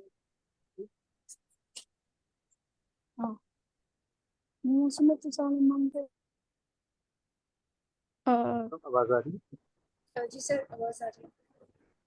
है? और मेरा मैम क्वेश्चन ये था कि जब आप सपोज करें आपने टारगेट कर ली है, तो आप जब प्रोफेसर को ईमेल भेजते हैं तो आप अगर उनको कवर लेटर भेज रहे होते हैं कि मेरी ये कॉम्पिटिशमेंट्स है और मैं इस फील्ड के थ्रू आना चाह रहा हूँ वहाँ, तो इसके बारे में एक्सप्लेन करें। अच्छा, यूनिवर्सिटीज़ के लिए ना आपने परेशान नहीं होना कि पहले ही मैं यूनिवर्सिटीज़ की तरफ जो है ना टारगेट करना शुरू कर दूँ। उसके लिए आप इजी ओके, क्योंकि हाईकोर्ट के पास ना लिस्ट है काफ़ी सारी यूनिवर्सिटीज़ की। मतलब इतना मेहनत आपको साइड पे करने की ज़रूरत नहीं है। What you can do is कि आप अपना आइट्स प्रिपेयर करें, अपनी प्रोफाइल बिल्डिंग करें, अपनी जो है वो आप जीआरई देना है जीआरई दें। उसके बाद फिर जो है ना, once you have all of this prepared, तो आप जस्ट जो है हाई कोर्ट के ग्रुप में, मतलब हमारा एक सेपरेट ग्रुप होता है जहाँ पे हम एवरी ईयर के जो है ना स्टूडेंट्स उनको प्रिपेयर कर रहे होते हैं कि वो ईमेल्स वगैरह करें और एसओपीस वगैरह। तो ये जो है ना आपका नेक्स्ट स्टेप आता है। पहली चीज़ें आपकी होती हैं कि आपने आइट्स दे दिया, आपने अपनी प्रोफाइल बिल्डिंग अच्छी कर ली, आपका सीजीपी अच्छा है, ये सारी चीज़ें आपके पास हैं, हो गई हैं। तो फिर जो है ना आप जस्ट सरजफर से बात करें कि मैंने ये सब कुछ कर लिया, आइट्स भी दे दिया है, मेरा स्कोर इतना आ गया, तो अब मुझे जो है ना अप्लाई करना है यूनिवर्सिटीज़ में। तो आपको वो सारी हेल्प करेंगे हमारे मॉडरेटर्स। तो they are very helpful with this. मतलब ये चीज़ें मैंने खुद से बैठ के नहीं की थी। मैंने जस्ट अपना आइट्स दिया था और फिर मैंने ग्रुप ज्वाइन किया था और वहाँ से सारी चीज़ें फिर थ्रू ग्रुप जो है आई डिड। अच्छा मैम, मेरा एक क्वेश्चन है कि फॉर एग्जांपल एक पोस्ट ग्रेजुएट स्टूडेंट है, तो उनको किस चीज़ पे ज़्यादा फोकस करना चाहिए? मीन्स कि हैकाथॉन या लीड कोड या प्रोफेशनल वर्क या टीचिंग या रिसर्च पे? मीन्स कि कौन सा ज़्यादा प्रायोरिटी उसको देना चाहिए? स्टूडेंट को, राइट? यस। हेलो। या हेलो। जी मैम, आपकी आवाज़ आ रही है। हाँ जी, आप स्टूडेंट के लिए पूछ रहे हैं कि स्टूडेंट को किस चीज़ पर प्रायोरिटी देनी चाहिए? जी जी, मीन्स पोस्ट ग्रेजुएशन एक स्टूडेंट है तो उसको मतलब किस चीज़ पे ज़्यादा फोकस करना चाहिए, या टीचिंग पे, या मतलब प्रोफेशनल एक्सपीरियंस पे, या हैकाथॉन वगैरह, या लीड कोड? मीन्स कि आप क्या रिकमेंड करते हैं हमें, या एड्स पे? अच्छा, आई वुड रिकमेंड कि it depends on your time. सबसे पहले तो से प्रोफाइल बिल्डिंग आप कैसे होती है कि आप आईकोड ग्रुप पे आपने टीचिंग वगैरह की और आपने अपनी प्रोजेक्ट्स वगैरह में हैकाथॉन्स में, क्योंकि एक्सपीरियंस अगर आप प्रोफेशनल एक्सपीरियंस लेने जाएंगे तो वो आपको उसके लिए काफ़ी टाइम रिक्वायर्ड होता है। प्रोफेशनल एक्सपीरियंस में जो है ना, आप उतने प्रोजेक्ट्स पे काम नहीं कर सकते जितने आप हैकाथॉन्स के थ्रू कर सकते हैं। तो आप जब जितने हैकाथॉन्स में पार्टिसिपेट करेंगे, आपके पास उतनी ही सीवी में चीज़ें ऐड करने के लिए आपके पास आ जाएंगी। तो उसके लिए आई विल रिकमेंड के secondly research work is not necessary. लेकिन इफ़ यू कैन डू, फिर अगेन रिसर्च वर्क के लिए भी आपको टाइम की ज़रूरत होती है। What you can do in that case कि आप जो है अपनी यूनिवर्सिटी के किसी, अगर आपके पास रिसर्च की कोई वो है, मतलब पार्ट टाइम आप रिसर्च वर्क अपनी यूनिवर्सिटी में कर सकते हैं ताकि आपके पास रिसर्च एक्सपीरियंस भी आ जाए, लेकिन इट्स नॉट नेसेसरी। तो वेल, इट डिपेंड्स कि कितना टाइम है आपके पास अगर टाइम ज़्यादा है तो आप कोशिश करें कि हर चीज़ को इम्प्रूव करें, क्योंकि आपके पास जितनी ज़्यादा चीज़ें होंगी उतनी ही आपकी प्रोफाइल बेहतर होगी। ठीक है, चलो, थैंक यू। सर इरफान, आप अपना क्वेश्चन पूछ लें। अस्सलाम वालेकुम अस्सलाम। वालेकुम मैम। आइट की जगह पीडी सेपरेट वालेकुम अस्सलाम। हो गया है। जी मैम, मैंने अपना बैचलर्स कंप्लीट किया, तो अनफॉर्चुनेटली जो मेरी जो सीजीपी है वो 30 से डाउन है। तो पता है कि गेट करने के लिए 3 से ऊपर सीजीपीए चाहिए होती है। तो मैं अपना एम स्टार्ट करने लगा पिक्चर यूनिवर्सिटी से, तो जैसे मुझे अपनी जॉब भी कंटिन्यू करनी पड़ेगी। तो क्वेश्चन मैम मेरा ये है कि मुझे फुल टाइम लीड कोड की तरफ देना चाहिए स्कॉलरशिप्स को गेट करने के लिए, तो या फिर अपनी जॉब को भी साथ कंटिन्यू करना चाहिए? अच्छा, आई विल रिकमेंड कि यू कैन कंटिन्यू विद आप इसमें योर मुझे जॉब। क्या रिकमेंड करें? इट डिपेंड्स कि आपके पास मतलब कितनी आप मेहनत कर सकते हैं, या आपके ऊपर डिपेंड करता है। अगर आप जॉब के साथ एमएस को भी कर सकते हैं तो यू कैन डू दैट। लेकिन लाइक मेरी रिकमेंडेशन होगी, like if job is necessary for you, without job like you can not pay your fees, तो फिर तो may be you will need to do job. लेकिन अगर विदाउट जॉब आपका गुजारा हो सकता है तो आई विल रिकमेंड कि फिर अपनी प्रोफाइल बिल्डिंग की तरफ जो है इम्प्रूव करें। स्कॉलरशिप गेट करने के लिए अपने सीजीपीए पे ध्यान दें, अपनी एमएस पे। और क्योंकि जॉब के साथ थोड़ा बर्नआउट हो जाता है इंसान, तो विदाउट जॉब थोड़ा आपके पास टाइम ज़्यादा होता है, आपने ज़्यादा अपनी सीजीपीए पे ध्यान देना है, आप अपने अपने प्रोफाइल बिल्डिंग पे ध्यान देना है। जॉब के साथ थोड़ा थोड़ा नहीं, काफ़ी डिफिकल्ट हो जाता है सारी चीज़ें मैनेज करना। तो it depends on your priorities, your time. और उसके अलावा जो है लीड कोड पे आई विल से कि आप, ज़रूरी नहीं कि फुल टाइम लीड कोड को ही दें, क्योंकि उससे भी बंदा बर्न आउट हो जाता है। तो आप डेली का एक जी एक मैम। दो क्वेश्चंस कर लें, जितना आप कर सकते हैं। मतलब बहुत ज़्यादा भी नहीं कि आप बिल्कुल गिव अप करते हैं कि भाई मुझसे नहीं हो रहा। जी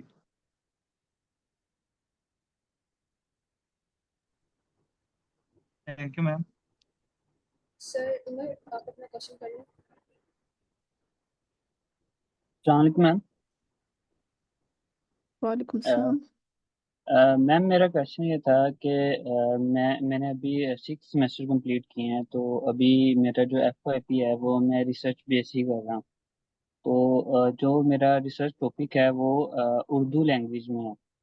तो अगर मैं फ्यूचर में अप्लाई करता हूँ फॉरेन यूनिवर्सिटी के लिए, तो इसका कोई इश्यू तो नहीं होगा, क्योंकि मेरा जो रिसर्च इंटरेस्ट है वो इंग्लिश लैंग्वेज में नहीं है, जो वो उर्दू में है। अच्छा, इसका मुझे वैसे आइडिया नहीं है कि आपका आपका जो रिसर्च पेपर है वो उर्दू लैंग्वेज में पब्लिश्ड है।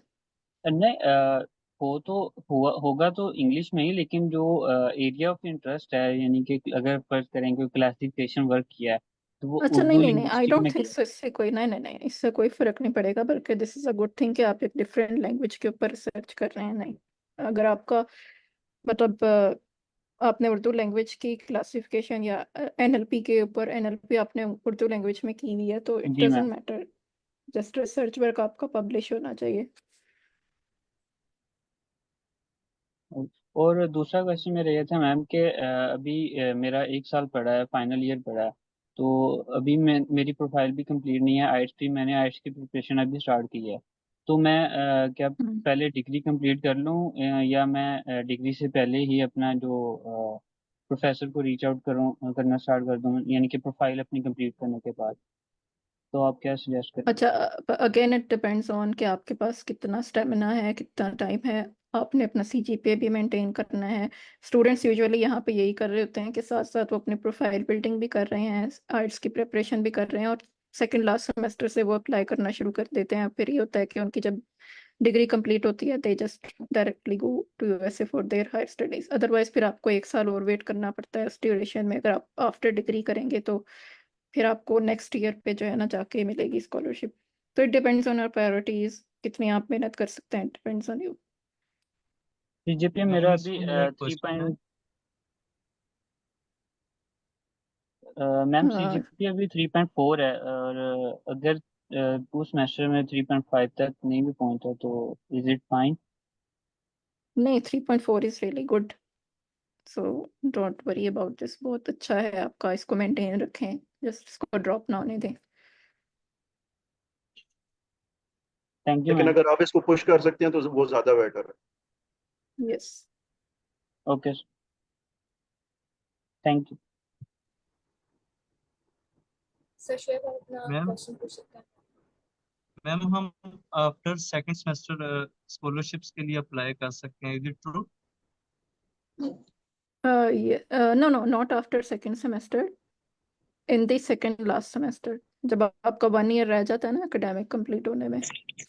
हाँ Ma'am, can I ask question? Ma'am, actually, I am in semester. Ji. I have completed fifth semester. BS. Yes. My GPA is 3.42, and I have given PT exam. I have scored 64 out of 90 overall. In which क्या मुझे exam? ऐड PTE academics? I am not sure about this exam, like is it something ma'am related PTE to भी English? Yes, PTE Duolingo और IELTS ये alternative test होते हैं। और अगर आप देख लें कि ये आईएलटीएस Ma'am, के usually लगभग कितना PTE स्कोर बनता है तो आप उस हिसाब से अंदाजा लगा सकते 6.5 to 7 score बन रहा है overall. हैं। फाइन। क्या ये चल जाएगा यूएसए के अंदर अप्लाई करने के लिए स्कॉलरशिप पे फुल फंडेड एमएस के लिए? और हमें कब अप्लाई करना चाहिए एमएस के लिए? अभी मेरा 6 सेमेस्टर खत्म हो गया, मेरा समर चल रहा है, छुट्टियां हो गई हैं। I think it is good enough, लेकिन क्योंकि मोस्टली जो है 6.5, कुछ यूनिवर्सिटीज़ का शायद 7 भी होता है, लेकिन मिनिमम जो है ना 6.5 is required for the funding. So definitely you can try with this. और सेकेंडली ये भी देखना है कि वो यूनिवर्सिटी इस टेस्ट को एक्सेप्ट करती है या नहीं, क्योंकि कुछ आई गेस नहीं भी एक्सेप्ट करती। सो उन यूनिवर्सिटीज में फिर अप्लाई करें जो एक्सेप्ट कर रही हैं और जिनका मिनिमम जो है ना 6.5, मतलब जितना आप स्कोर बता रहे हैं इतना स्कोर जो है वो नहीं, एक्सेप्ट करती हैं फॉर फंडिंग, तो मेरे को यू कैन यूनिवर्सिटीज की डेफिनेटली लिस्ट कहाँ ट्राई। से मिलेगी? हमको ढूंढनी पड़ेगी या फिर आई कोड प्रोवाइड करेगा? इंडोर्स प्रोवाइड करेंगे अच्छा, यूनिवर्सिटी की लिस्ट? यूनिवर्सिटी में ना आई कोड के पास है लिस्ट, लाइक वो they can provide you, but उसके ऊपर ये नहीं लिखा हुआ कि ये इन्फॉर्मेशन नहीं उस लिस्ट में लिखी हुई कि ये कितना आपका एक्सेप्ट। उसके लिए आपको वेबसाइट पे जाएंगे। उसकी वेबसाइट पे ठीक है, जाके देखना पड़ेगा। ठीक है मैम। अच्छा मैम, इसमें एक और बात है, कुछ पाकिस्तानी यूनिवर्सिटीज आपको सर्टिफिकेट देती हैं कि हमारा जो वो जो वे ऑफ कम्युनिकेशन है वो इंग्लिश लैंग्वेज है। तो क्या ये आइट्स की रिप्लेसमेंट में हम इसको एज अ रिप्लेसमेंट नहीं ले सकते आइट्स के? नहीं नहीं, इट्स इज नेसेसरी। इट्स मतलब उसके बगैर आप नहीं एडमिशन ले सकते। इंग्लिश लैंग्वेज टेस्ट इज जो है ना मैंडेटरी। किसी भी आपने यूनिवर्सिटी में एडमिशन लेना है इंटरनेशनल, तो आपको आइट्स देना पड़ेगा। मे बी कुछ होती हूँ, आई am not sure about this, लेकिन मुझे जहाँ तक पता है, मे be you can search about this on internet. Possible है कुछ यूनिवर्सिटीज ना भी लेती हूँ आइट्स, लेकिन मेरा नहीं ख्याल कि ऐसा पॉसिबल है। You can search on the internet.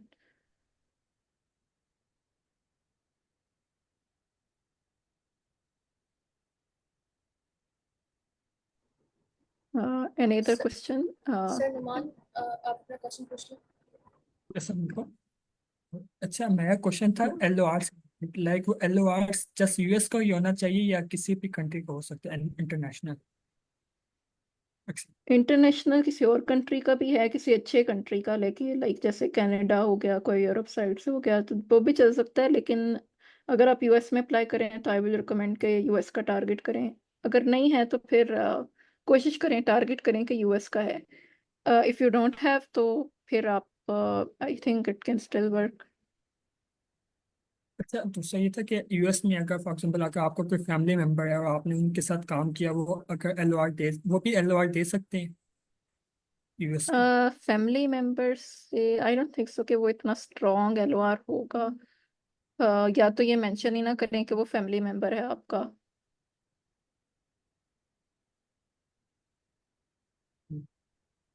Thank you.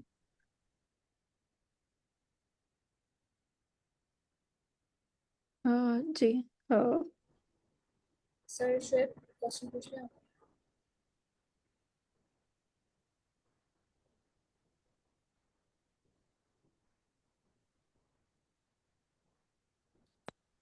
मेरा अगर आपसे किसी सवाल है कि प्रोसेस ऑफ एडमिशन आप कभी इस तरह अनसर्टन हुई कि पता नहीं मेरा होगा या नहीं होगा, या आप बर्न आउट हुई या इस तरह से, तो फिर आपने कैसे मैनेज किया? अ, मेरे केस में थोड़ा बर्नआउट वाला सीन शायद नहीं था, क्योंकि मैंने थोड़ी कम यूनिवर्सिटीज़ में ही अप्लाई किया था। और सेकेंडली मेरा ये नहीं था कि मुझे ज़रूरी ही है, मतलब मतलब मेरा जाना ज़रूरी है। जस्ट मतलब मुझे था अगर ठीक है, अगर हो जाता है तो ठीक है, लेकिन आई विल रिकमेंड कि जो वाकई में बहुत ज़्यादा सीरियस हैं for going to the MS, they should, अगर वो बर्नआउट होते हैं तो मतलब इस चीज़ को अपने ऊपर मतलब वो ना करें, डिप्रेशन में ना जाएं बिल्कुल भी, क्योंकि मोस्टली इट हैपेंस। मतलब I have gone through this through job searching, मतलब तो मुझे पता है कि बर्नआउट इंसान एक टाइम पे हो जाता है, आपको अपने ऊपर इत्मीनान नहीं रहता कि यार पता नहीं मेरा होगा या नहीं होगा। आई विल रिकमेंड कि गिव अप ना करें आप उसको। मतलब अगर आप बर्नआउट हो रहे हैं तो अपना जितना ज़्यादा, अगर आप फॉर एग्जांपल 10 आवर्स दे रहे हैं तो थोड़ा कम कर लें, टाइम को थोड़ा कम करें, लेकिन खुद को बर्नआउट ना होने दें और खुद के ऊपर कॉन्फिडेंस रखें। क्योंकि आपके अंदर जब आपको कॉन्फिडेंस होगा, आपको पता होगा कि yes I can get this, तो you will definitely get it. तो या बर्नआउट को आप इसी तरह, होता है burnout, everyone actually burns out. जब आपको हार्ड वर्क करना पड़ता है तो बर्नआउट का फेज ज़रूर आता है, हर किसी के साथ आता है। डिप्रेशन का फेज भी हर किसी के साथ आता है। वो फेज भी आता है कि जब आप अपने ऊपर जो है ना, आप समझते हैं कि यार मैं बिल्कुल ज़ीरो हूँ, मैं कुछ कर ही नहीं सकता। तो उसके लिए आई will recommend just be positive. Success stories अगर कोई है ना, तो वो इसी तरह से, मतलब बगैर मेहनत के कोई भी सक्सेस नहीं ले सकता, मेहनत करके ही आप सक्सेसफुल होते हैं। तो मतलब इस चीज़ को अपने सर पे सवार ना करें, जस्ट उस बर्नआउट से बचने के लिए थोड़ा अपना टाइम वगैरह कम कर लें। कोशिश करें कि थोड़ा फैमिली के साथ बैठें और मतलब थोड़ी देर के लिए ब्रेक ले लें। आई विल रिकमेंड उस चीज़ से ना, जिस चीज़ से आप बर्नआउट हो रहे हैं, उससे थोड़ी देर के लिए ब्रेक ले लें and then come back again.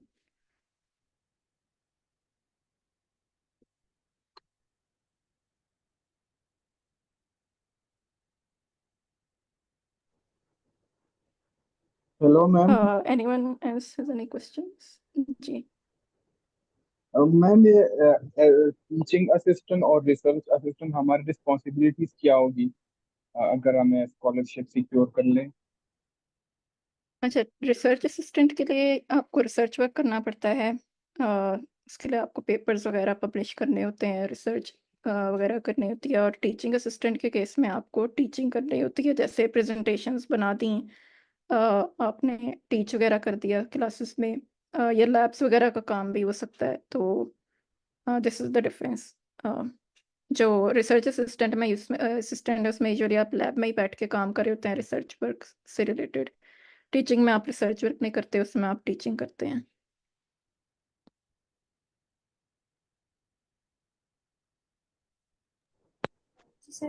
During application fee वगैरह भी अप्लाई करते वक्त देनी पड़ती है, तो उसके लिए आपने कोई वे अराउंड यूज़ किया एप्लीकेशन फीस के रिलेटेड? क्योंकि कुछ यूनिवर्सिटी में $70 से $120 फीस है, तो आपने फिर उसको कैसे किया? अच्छा, उसके लिए आई विल रिकमेंड कि जब आपने प्रोफेसर्स को रीच किया ना, जब प्रोफेसर आपको रिकमेंड करता है कि आप अप्लाई करें, और अगर वो आपको जीटीए फंडिंग भी कहता है कि मैं आपको जो है ना दूंगा, तो आप उनसे रिक्वेस्ट कर दें वेवर की। और मोस्टली ना कुछ यूनिवर्सिटीज वेव कर भी देती हैं, मतलब जब डेडलाइन करीब आने वाली होती है ना, तो वो उस टाइम पे वेव कर देती हैं, क्योंकि वो देख रही होती हैं कि अभी तक इतने स्टूडेंट्स ने अप्लाई नहीं किया, दे नीड द स्टूडेंट्स, तो वो उस टाइम पे जाके वेव भी कर देती हैं एप्लीकेशन फीस। लेकिन वो टाइम जो होता है ना, उस टाइम पे अप्लाई करना ज़रा रिस्की होता है, क्योंकि फंडिंग मिलना मुश्किल होती है उस केस में।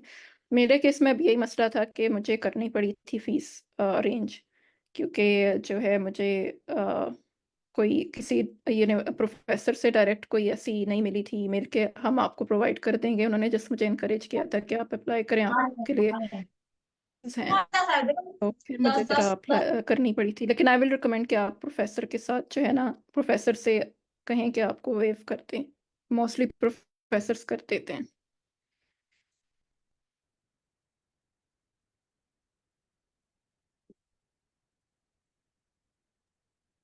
मैम ये यूनिवर्सिटी में एडमिशन किस टाइम ड्यूरेशन में ओपन होते हैं? एडमिशन वाज इन फरवरी।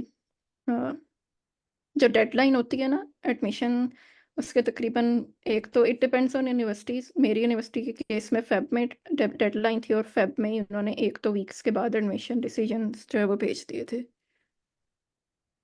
नहीं, यूनिवर्सिटी में एडमिशन स्टार्ट कब होते हैं? अच्छा, स्टार्ट कब होते हैं? मोस्टली स्टार्ट हो जाते हैं सितंबर अक्टूबर में।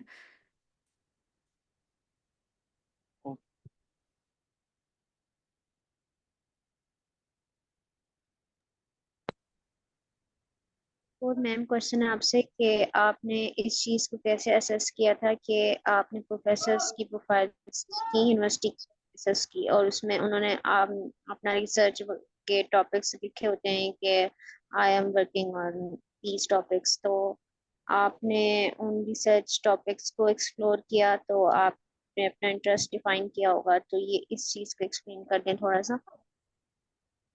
अच्छा, उसके लिए मेरा ना कंप्यूटर विजन में मेरा फाइनल ईयर प्रोजेक्ट था कंप्यूटर विजन में। फिर मैंने कंप्यूटर विजन की लैब में भी काम किया था किक्स में ना 3 मंथ्स के लिए, एज अ मतलब रिसर्च वर्क थोड़ा मैंने वहाँ किया था। तो उस लिहाज से फिर मैंने मोस्टली कंप्यूटर विजन से रिलेटेड ही जो रिसर्च वर्क पेपर्स हैं वो थोड़े से देखे थे।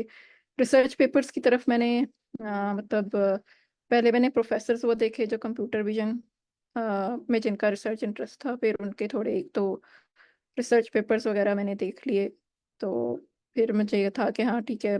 मोस्टली मैंने ना, मुझे इतना रिसर्च पेपर्स को रीड करने की ज़रूरत नहीं पड़ी, क्योंकि मुझे पता था कि कंप्यूटर विजन एक मेरा स्पेसिफिक रिसर्च इंटरेस्ट है।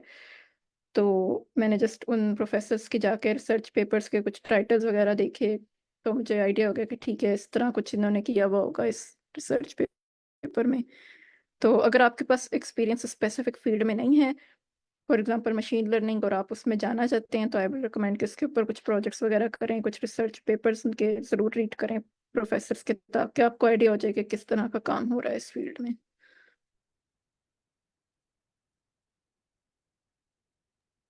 अच्छा, प्रोजेक्ट्स से रिलेटेड आप कुछ एडवाइस करेंगी कि अब हम उस प्रोजेक्ट्स नेट से हम हेल्प ले सकते हैं, और किस टाइप के प्रोजेक्ट्स को हम जो है ना वो ज़्यादा परस्यू करें, वो इजी भी हो और इसमें हमारा इंटरेस्ट भी डेवलप हो? उसके लिए ना आई विल से कि अगर आप मशीन लर्निंग शुरू से लर्न करना चाह रहे हैं, फॉर एग्जांपल आपको मशीन लर्निंग नहीं आती और आपने जाना है मशीन लर्निंग में, तो पहले तो आप अपनी मशीन लर्निंग के कॉन्सेप्ट्स बिल्ड करें। उसके लिए आप पाईकोड गुरु पे आ सकते हैं, यहाँ पे मतलब चलते हैं, या खुद से भी आप एक कोर्स पढ़ा भी सकते हैं, पढ़ाने से आप ज़्यादा सीखते हैं।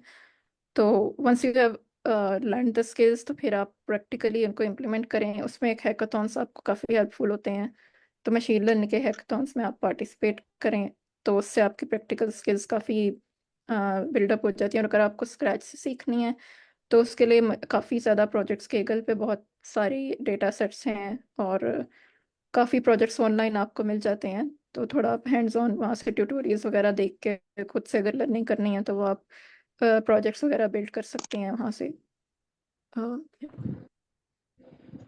Okay, thank you.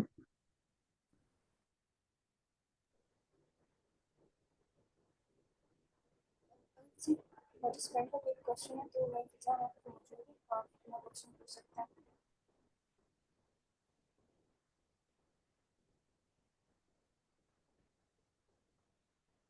Sorry.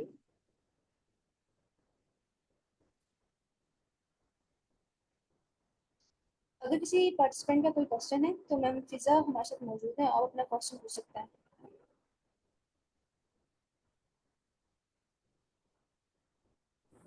Ma'am मेरा ये क्वेश्चन था कि अभी जैसे मेरा बैचलर चल रहा है कंप्यूटर साइंस में, तो हम मास्टर्स के लिए डेटा साइंस वगैरह फील्ड में भी जा सकते हैं ना, मतलब उसमें हम काम करें तो। जी जी, definitely you can go for data science.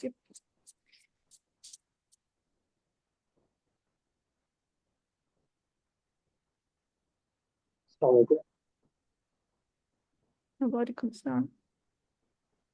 मेरा क्वेश्चन है कि मास्टर्स के लिए बेसिकली आपको किसी फील्ड जैसे डेटा साइंस हो गया, ए हो गया, मशीन लर्निंग, इनकी तरफ जाना चाहिए, जेनेरिक आपको कंप्यूटर साइंस को प्रेफर करना चाहिए, उनके अंडर आप अपना जो है डिफरेंट फील्ड्स के कोर्सेज को देख के देन अपने इंटरेस्ट के लिहाज से अलाइन कर लें। इन शॉर्ट, आप एक स्पेसिफिक फील्ड में जाएंगे, जेनेरिक अप्रोच को जो है ना अप्लाई करें।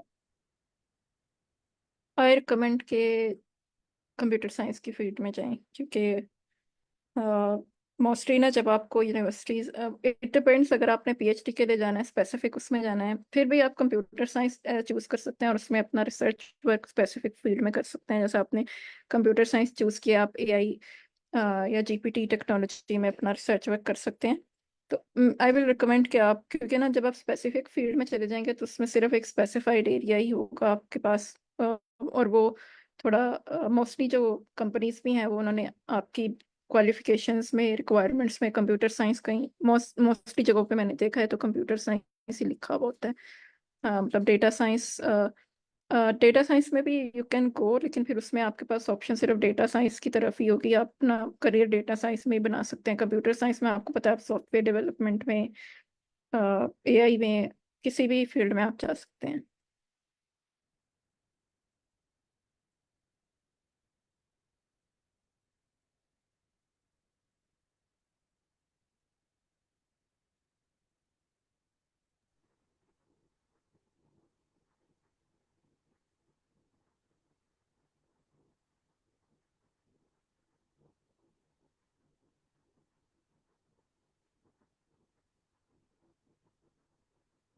मैम एक क्वेश्चन है चैट में, how many projects are recommended for CV for bachelors student?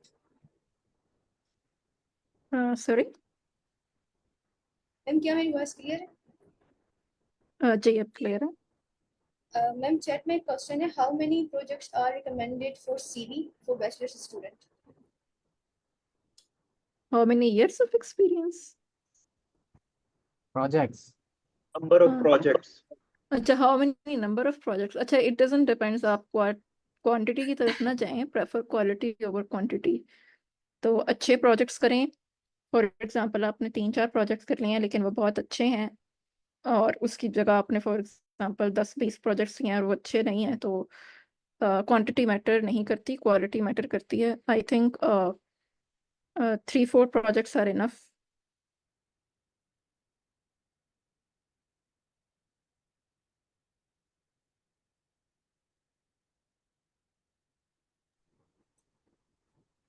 My question is, I am a full stack web developer. Should I have to switch to AI and ML as most of the US professors' interest belong to AI and ML? No no he doesn't needs to do that, आपको ज़रूरत नहीं है, क्योंकि मैं जो है मेरा भी एक्सपीरियंस एआई की तरफ नहीं है, मेरा मोस्टली बैक एंड डेवलपमेंट की तरफ है। तो इट डजंट मैटर, आपने अगर एक फील्ड में है तो बेहतर है कि उसी में ही आप रहें। और फुल स्टैक डेवलपमेंट जो है it is very demanding even in USA. तो मतलब सिर्फ एक प्रोफेसर के इंटरेस्ट के साथ अलाइन होने के लिए आपको अपनी फील्ड चेंज करने की ज़रूरत नहीं है।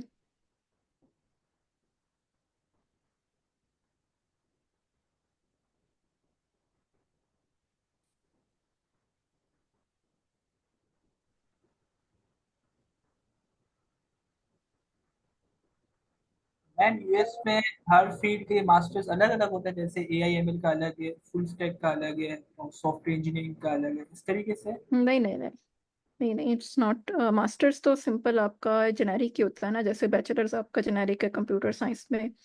बाकी आगे डिपेंड करता है कि आपने थीसिस किस पे करना है। तो आपने ma'am thesis mostly students AI में कर रहे होते हैं। जी।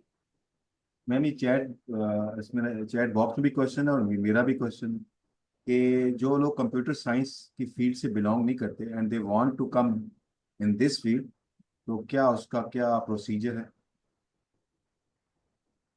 अच्छा, so you for example computer science से and they want to do PhD in computer science, right? MS और पीएचडी इन कंप्यूटर साइंस।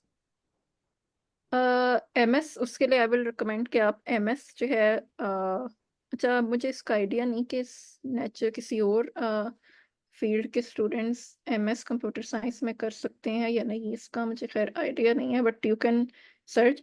अगर इफ इट इज़ पॉसिबल तो what you should do is you should do MS from Pakistan in computer science, और उसके बाद फिर आप आगे PhD में जाएं कंप्यूटर साइंस के लिए बाहर।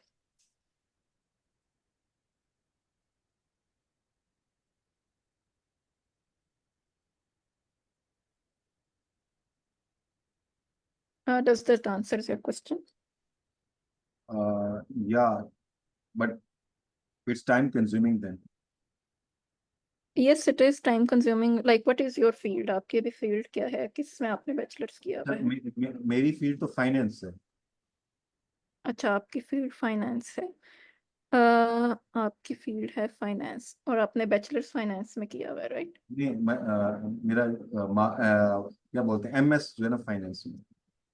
अच्छा, और bachelor's आपका किस में है? बैचलर जो है वो मैथ्स एंड स्टैटिस्टिक्स में। अच्छा, तो फिर what you can do, आप maths and statistics में है ना आपका bachelor's, तो जी इंस्टेड ऑफ कि आप अपना टाइम वेस्ट करें, आप मैथ्स एंड स्टैटिस्टिक्स में ही जाएं पीएचडी के लिए और वहाँ पे रिसर्च वर्क करें आप अपना, क्योंकि मैथ्स एंड स्टैटिस्टिक्स में आप मशीन लर्निंग की तरफ जा सकते हैं। उसके लिए you can, I think you can work on machine learning. उसके लिए आई विल रिकमेंड कि what you should do is कि आप ना आई कोड पे आएँ, लैंग्वेज सीखें, पाइथन सीख ली, मशीन लर्निंग सीख ली, प्रोजेक्ट्स किए मशीन लर्निंग पे। क्योंकि मेरा ख्याल है कि रिसर्च वर्क मैथमेटिक्स साइड पे भी ना इस तरफ को हो रहा है आजकल, एआई की तरफ के एआई में मैथमेटिक्स बहुत मैटर करती है। तो you can instead choose this path, या आप बजाय कंप्यूटर साइंस में पीएचडी के लिए अप्लाई करें, आप मैथमेटिक्स के लिए अप्लाई कर दें और अपना रिसर्च वर्क जो है वो इस फील्ड में कर लें, एआई में।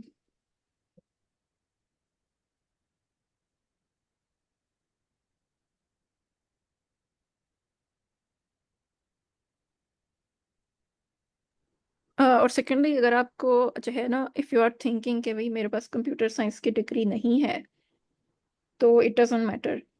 मतलब शायद मैटर करती होगी, लेकिन बाहर यूएस में ना, जहाँ तक फैंग का मुझे आइडिया है, तो फैंग में जो है आपका इंटरेस्ट, आपकी स्किल्स जो है ना, तो वो ज़्यादा मैटर करती हैं, कि कुछ ऐसे भी फैंग में इंजीनियर्स कर रहे हैं काम जिनका कंप्यूटर साइंस में, जिनके पास डिग्री कंप्यूटर साइंस में नहीं है, इंस्टेड किसी और डिग्री में है उनके पास।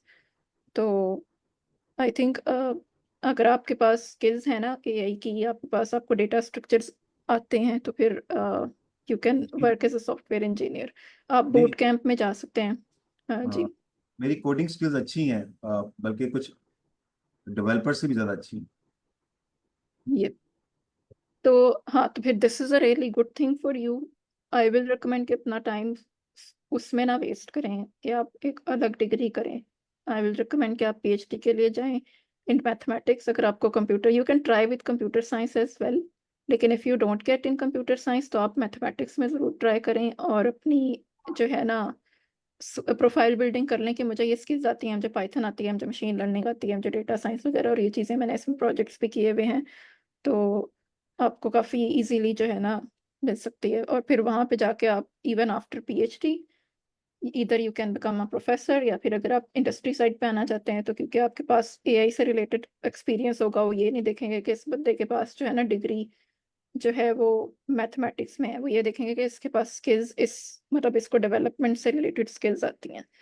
तो वो आपको के लिए मुश्किल नहीं होगा कोई।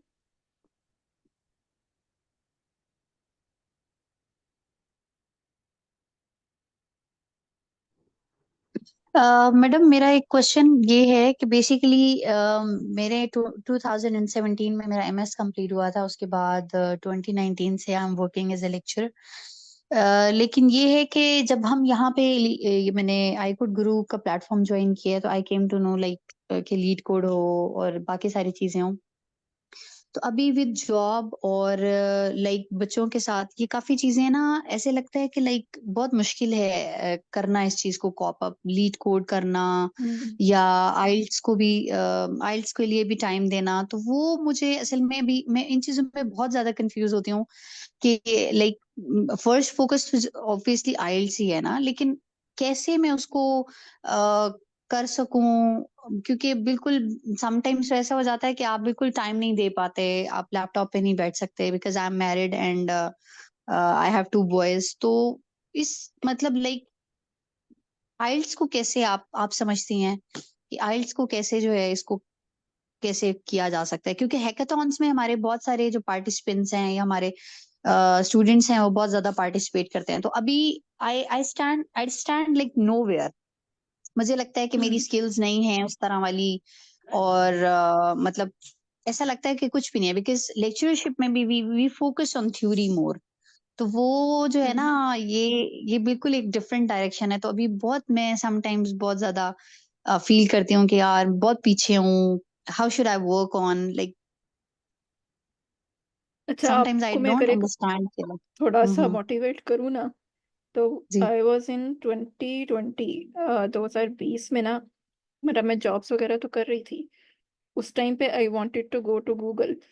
तो मैंने ख्वाब देखा कि यार मैंने गूगल जाना है। उस टाइम में सीएसएस की प्रिपरेशन कर रही थी, तो मेरा दिल नहीं किया सीएसएस करने का क्योंकि मुझे वो बहुत टफ और बहुत बोरिंग लगा। मैंने कहा नहीं, इंस्टेड ऑफ दिस मेरा इंटरेस्ट कोडिंग में है, व्हाई नॉट गूगल। तो उस टाइम मैंने अपनी तो 2020 में तो खैर मुझे टाइम नहीं मिला, थोड़ा सा पीछे हट गई, लेकिन ना 2022 में मैंने अपनी प्रोफाइल को इम्प्रूव करना शुरू किया। तो मैंने उसके ऊपर काफ़ी मेहनत की, तकरीबन 4-5 महीने। एंड आई नेवर एक्सपेक्टेड कि कभी मुझे गूगल से कोई रिक्रूटर जो है ना वो अप्रोच भी कर लेगा। तो कभी अपना ये ना सोचिएगा, क्योंकि मैं उस टाइम बिल्कुल ज़ीरो फील कर रही थी। जिस तरह से गूगल की जो रिक्वायरमेंट्स है ना, उस लिहाज से मैं खुद को बिल्कुल ज़ीरो फील कर रही थी, और मुझे लग रहा था मुझे पता नहीं कितने साल लग जाएंगे अपनी प्रोफाइल बिल्डिंग में। लेकिन it took me only 4 to 5 months and luckily I got contacted by the recruiter from Google. तो वो एक बड़ी अचीवमेंट थी मेरे लिए। तब मुझे पता चला कि यार नहीं, मैं पीछे नहीं हूँ, आई can get what ever I want. तो आपने कभी ये नहीं सोचना कि आप बिल्कुल ज़ीरो हैं। कभी भी ये ना सोचें, जब आपको लग रहा हो कि आप ज़ीरो हैं तो just immediately start working on your improving your self. जब आप खुद को इम्प्रूव करेंगे ना, तो आपके पास अपॉर्चुनिटीज़ खुद ही आना शुरू हो जाएंगी। और सेकेंडली फिर जब आप एक चीज़ के लिए ड्रीम करते हैं तो फिर अल्लाह ताला भी आपके लिए चीज़ें ज़रा आसान कर देते हैं। तो आई विल रिकमेंड कि आप खुद को बहुत ज़्यादा बर्न आउट भी ना करें। What you should do is कि आप ना आइल्स जो हैं उसको आप सबसे पहले आइल्स पे फोकस करें। मतलब ज़रूरी नहीं है कि आप बच्चों से बिल्कुल हट जाएं। लाइक आई कैन अंडरस्टैंड कि आपके यू आर मैरिड और आपकी और काफ़ी रिस्पॉन्सिबिलिटीज़ हैं। तो आपके पास जो भी फ्री टाइम हो ना, उस ड्यूरेशन में आप अपने आर्ट्स की प्रिपरेशन को कंटिन्यू करें। आर्ट्स को सबसे पहले दें, one by one, step by step करें। ये ना हो कि एक साथ ही सारी चीज़ें इकट्ठी कर रही हैं, कि आर्ट्स को भी कर रही हैं, लीड कोड भी कर रही हैं, अपनी प्रोफाइल बिल्डिंग भी कर रही हैं। तो ये सब चीज़ें ना आप मतलब स्टेप बाय स्टेप करें। एक चीज़ आपने कर ली ना, आपको सेंस ऑफ एकम्प्लिशमेंट जो होती है ना, वो आपको फील होगी। तो फिर जब आपके अंदर मोटिवेशन आएगी उसकी वजह से, जब आपने एक चीज़ अचीव कर लिया, अब आपको पता होगा कि अच्छा ये मैंने अचीव कर लिया, I can improve my self further. और ज़्यादा मतलब ये भी नहीं करना कि मेरे पास से टाइम टाइम जाए जा रहा है, जाए जा रहा है, मेरी एज बढ़ती जा रही है and I am still nowhere. ये भी नहीं आपने सोचना, because age doesn't matter. You can start from scratch, from even if you are at the age of 50, you can still start from scratch. तो टाइम ही टाइम है आपके पास, तो just अपने आप को इम्प्रूव करें। Even if it takes you 2-3 years, depending on your time, doesn't matter. Eventually you will get whatever you dream for, और फिर आपको पता चलेगा कि yes, I can achieve anything. Ma'am आपने गूगल में अप्लाई किया एंड यू टुक इंटरव्यू दे, तो आप थोड़ा शेयर करेंगी कि आपने उसके बाद परसों क्यों नहीं किया उसको, और उस इंटरव्यू में क्या उन्होंने पूछा आपसे? अच्छा, उस टाइम ना मैंने सिर्फ अपनी प्रोफाइल बिल्डिंग की थी, मैंने लीड कोड नहीं किया हुआ था। तो द थिंग इज कि मैंने लीड कोड नहीं किया हुआ था, कभी कम्पिटिटिव प्रोग्रामिंग नहीं की थी, तो मुझे जो है ना, मैं बर्न आउट हो गई थी उस टाइम, सही बताऊँ तो। इंटरव्यू की तो मुझे कॉल आ गई, लेकिन फिर मुझे प्रेपरेशन करनी पड़ी, और मुझे था कि मुझे जाना ही जाना है यहाँ पे। तो आई वर्क रियली हार्ड। मैंने 12 से 14 घंटे जो है ना, लीड कोड अपनी जॉब के होते हुए, जॉब के साथ साथ मैं लीड कोड को 12 से 14 घंटे देना शुरू कर दिया था। तो उसकी वजह से I just got into depression. तो आई विल रिकमेंड कि ये काम भी ना करें। बर्नआउट जब हो जाते हैं ना आप, तो बहुत मुश्किल हो जाता है आपको उस ड्रीम को अचीव करना। तो उसकी वजह से I couldn't do well in the interview. तो तो आपने या सेकंड अटेम्प्ट नहीं की फिर? नहीं, आई डिडंट ट्राई। हर बार आपको अपॉर्चुनिटी नहीं भी मिलती। Like I tried second time, लेकिन I didn't hear from them again.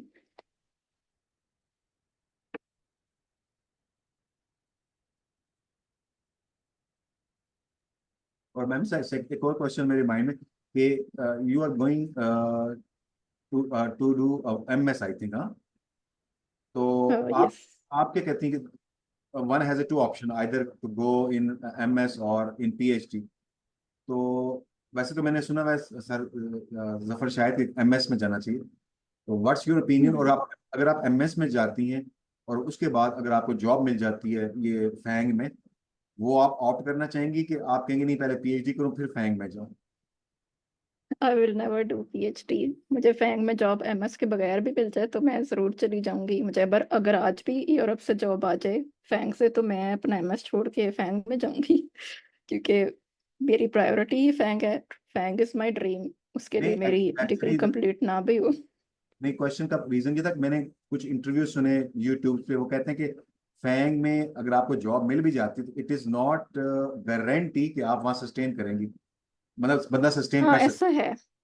Yes, it depends. अच्छा, आप उसके लिए ना, अगर आपके पास इंडस्ट्रियल एक्सपीरियंस है ना, वो ना वहाँ पे सस्टेन करना उनके लिए शायद मुश्किल होता है जिनके पास इंडस्ट्रियल एक्सपीरियंस नहीं है, जो बिल्कुल फ्रेश ग्रेजुएट्स हैं। वो कंपेटिटिव प्रोग्रामिंग कर करके ठीक है, डेटा स्ट्रक्चर सिर्फ उनको आती है, बाकी उनको चीज़ें अच्छी ठीक है, थोड़े खुद से प्रोजेक्ट्स किए हैं, लेकिन उनको पता नहीं कि इंडस्ट्री में सर्वाइव कैसे करना है। अगर आपने इंडस्ट्रियल एक्सपीरियंस है ना, if you are being a really good performer in your companies, तो मेरा अच्छा, नहीं ख्याल कि इसमें आपके लिए वहाँ पे जाके भी मैम अगर सर्वाइव इजाजत करना दें मैं मुश्किल इसमें इनपुट दे दूं। है। जी जी सर। आ, आप में से जितने पाकिस्तानी यूनिवर्सिटी में स्टूडेंट जाते हैं, इनमें से 99% जो लोग हैं, अगर वो फैंग में हैं तो ये मैं आपको गारंटी से कहता हूँ। सही है, तो इन चीज़ों पे ध्यान ना दिया करें। Look for the success and have a confidence कि मैं हर वो काम कर सकता हूँ जो दुनिया में दूसरा नॉर्मल इंसान कर सकता है। तो फैंग फैंग इसलिए नहीं है कि उसमें टॉप के लोग आते हैं। फैंग फैंग इसलिए है कि वो हर बंदे को टॉप का बंदा बना देते हैं। There are lot of trainings, lot of procedure. ऐसा नहीं है वो आपको ऐसी चीज दे देंगे जो आपको पता ही नहीं। तो आप there are lot of things to train, lot of resource. दुनिया की बेस्ट कंपनी, सबसे ज्यादा पैसा इनके पास है, तो आप बेस्ट से बेस्ट रिसोर्स हायर करते हैं ट्रेनिंग के लिए। तो इन चीज़ों को बिल्कुल भी सीरियस ना लिया करें। जो नाकाम लोग होते हैं उन्हें डर लगता है, तो नाकाम लोगों को एग्जाम्पल ना लिया करें अपने कैरियर को। ये बात मेरी याद रखें। वरना दुनिया में डराने के लिए बच गए। कंटिन्यू करें।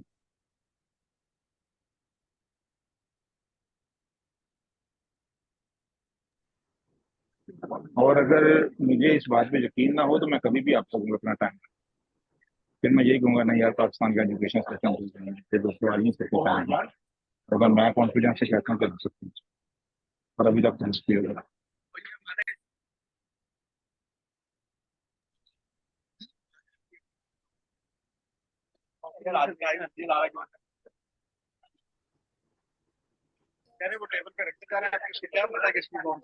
कंटिन्यू करें।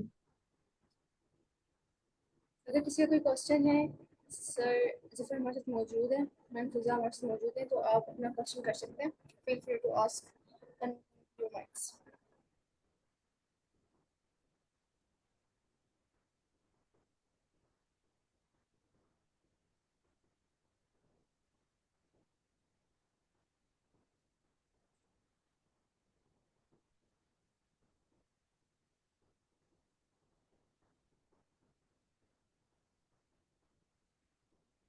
जी कंटिन्यू करें आप लोग।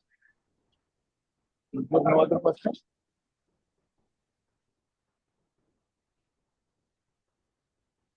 अगर किसी पार्टिसिपेंट का कोई क्वेश्चन है तो आप पूछ सकते हैं। जी सर, इरफान। अच्छा मैम, ये मेरा ये सवाल है कि अभी मैं करंटली मतलब जो है HTML CSS जावास्क्रिप्ट मतलब मैंने तकरीबन सीख लिया है। तो अब मैं सोच रहा था कि वो वन स्टैक कर लूँ, लेकिन साथ साथ ये भी मैं सोच रहा था कि पाइथन कर लूँ कि मतलब अगर कोई AI रिलेटेड, जैसे हैकाथॉन्स में तो AI रिलेटेड एप्लीकेशन वगैरह बनानी होती हैं, तो उसके लिए आई थिंक वो पाइथन भी ज़रूरी है। तो पहले मैं क्या वन स्टैक करूँ और फिर उसके बाद पाइथन करूँ, या ये दोनों पैरेलली करूँ? आई विल सजेस्ट एक टाइम पे एक चीज़ पे ध्यान दें। मतलब आप एक टाइम पे सारी चीज़ें करेंगे ना तो आप बर्न आउट हो जाते हैं और मुश्किल होता है एक टाइम पे एक्सपर्ट करना है। पहले आप अपने आप को एक चीज़ में एक्सपर्ट बनाएं। पाइथन जो है ना, आई विल रिकमेंड कि Python is a very easy language for interviews as well, क्योंकि ना पाइथन में आप कोड काफ़ी शॉर्ट होता है एज़ कम्पेयर टू C++ में। अगर आप जाएं तो कोड काफ़ी ज़्यादा आपको लिखना पड़ता है। पाइथन में यह है कि आपको जितना कोड C++ में है उससे आप हाफ लाइंस में ना पाइथन का कोड कर सकते हैं। तो वो इंटरव्यूज़ के लिए ना पाइथन आई विल रिकमेंड कि DSA के इंटरव्यूज़ के लिए पाइथन को लर्न कर लें अगर आपने कोई और लैंग्वेज लर्न नहीं की हुई। तो आई विल रिकमेंड कि पहले एक चीज़ पे, फिर once you are good with one thing then go for the next thing. ठीक है मैम। और जो आप कह रही थी कि मतलब DSA के लिए पाइथन मतलब ज़्यादा अच्छी है, वैसे तो मैंने वो C++ में एटलीस्ट वो क्या कहते हैं 140 मतलब लीड कोड क्वेश्चन कर लिए, तो मतलब मैं C++ नहीं से नहीं, फिर ज़्यादा आप उसी पे कंफर्टेबल। रहें। नहीं नहीं नहीं नहीं, फिर अच्छा उसी पे ही रहें। अगर आपको एक लैंग्वेज में कंफर्टेबल है, don't jump for the new language. ठीक है, मतलब DSA को C++ से ही कंटिन्यू रखूँ? जी। ठीक है, बहुत शुक्रिया।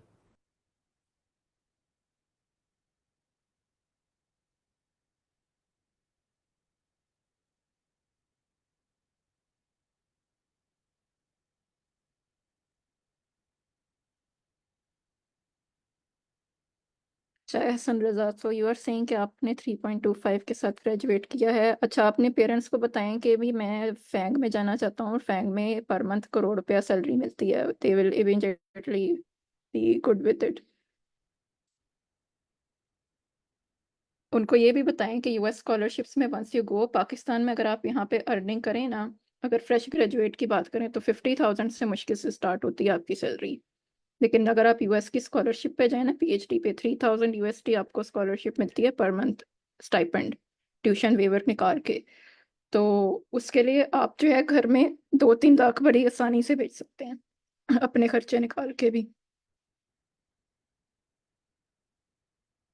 पाकिस्तान में आप जॉब करेंगे तो आप महीने में कुछ भी नहीं सेव कर सकते।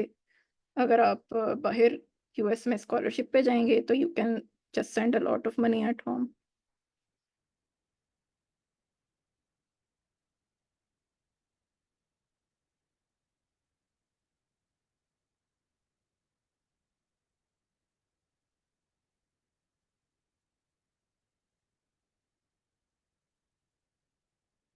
Anyone else ma'am has any questions? Yep. Ma'am मेरा एक क्वेश्चन है, मे आई आस्क? जी जी। मैम आपने मेंशन किया था कि आपको जनवरी में ऑफर लेटर आ गया था शायद, एंड क्लासेस फिर यूजुअली कब शुरू होते हैं? नहीं, मुझे जनवरी में नहीं, फरवरी में आया था, क्योंकि फेब में जो था मेरा डेडलाइन फरवरी में थी, शायद 15 फेब को डेडलाइन थी, and I got for on 28 या 29 फेब। क्लासेस के लिए काफ़ी टाइम होता है। जैसे मेरी क्लासेस जो हैं वो 15 अगस्त से स्टार्ट हो रही हैं। यूजुअली फर्स्ट फॉल सेमेस्टर जो है आपका मिड अगस्त से स्टार्ट होता है, तो टाइम काफ़ी होता है आपके पास ड्यूरेशन में।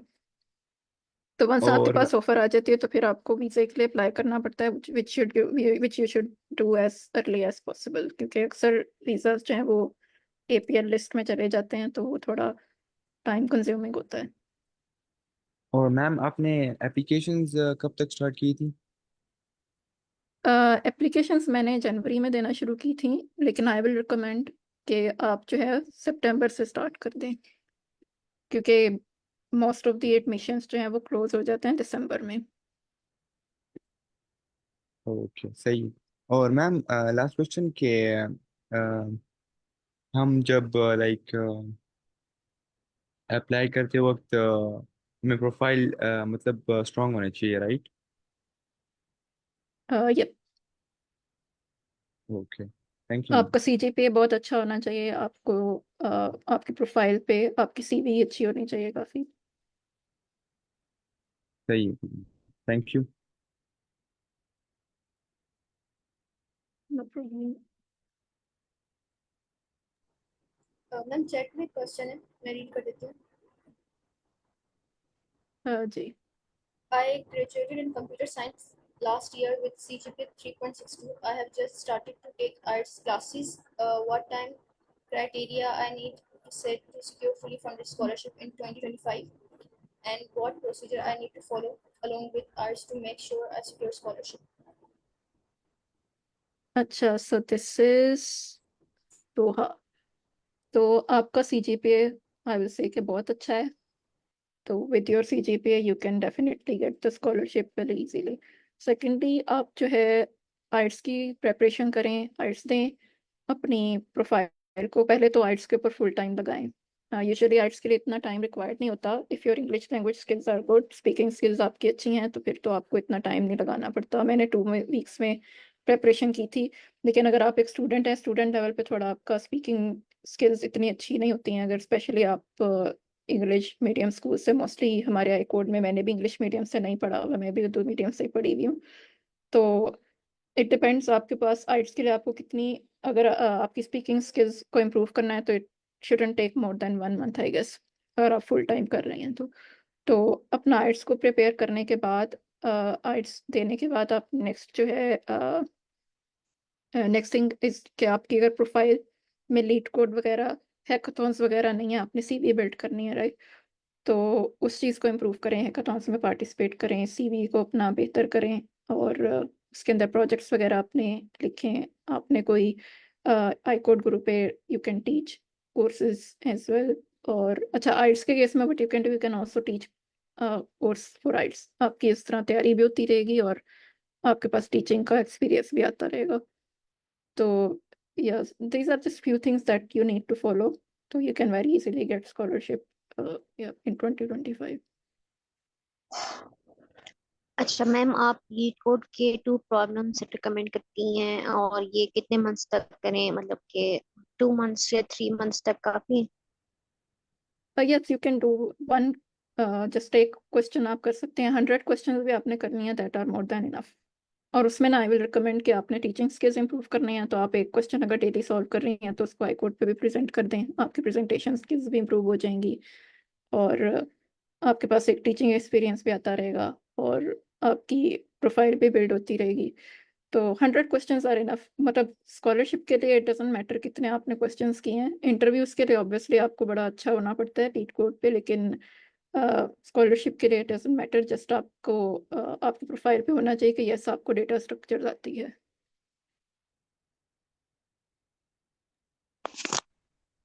तो हम अगर अभी लीड कोड ना करें और बगैर लीड कोड के यूएसए जा सकते हैं? I think it's not necessary. Lead code is not necessary, लेकिन it improves your chances. क्योंकि जो है ना, जैसे मैंने जिस यूनिवर्सिटी में अप्लाई किया था, उन्होंने एक उसके अंदर कुछ सैम्पल कोड भी मुझसे मांगा हुआ था।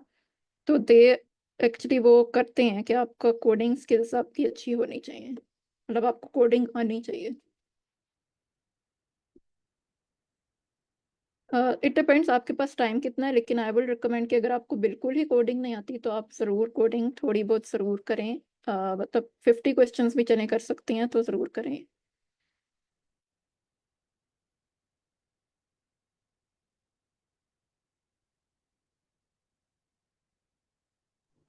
मैम एक क्वेश्चन है कि fully funded scholarship are offered for only fall Intex.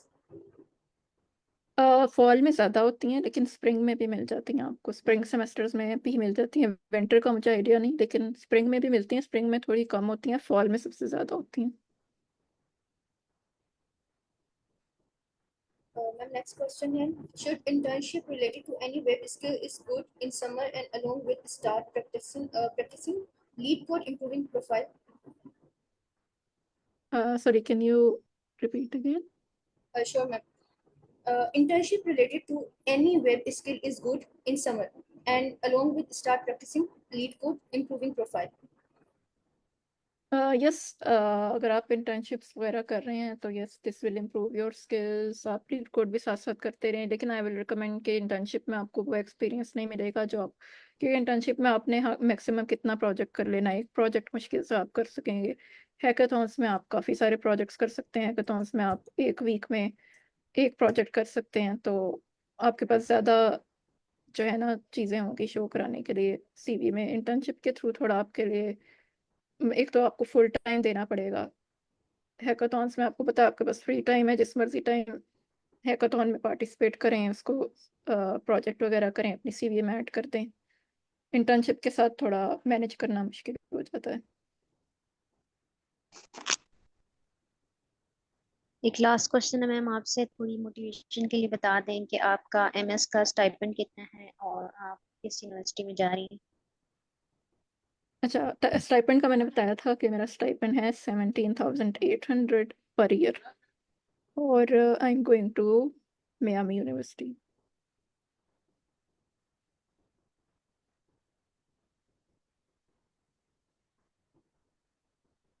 Good luck. Thanks.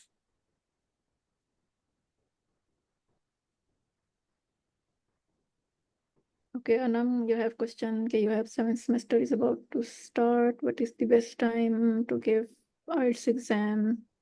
And or should I wait till graduation? अच्छा, आपका CGPA 3.1 है, दिस इज गुड, लेकिन आई विल रिकमेंड कि स्कोर इम्प्रूव करें।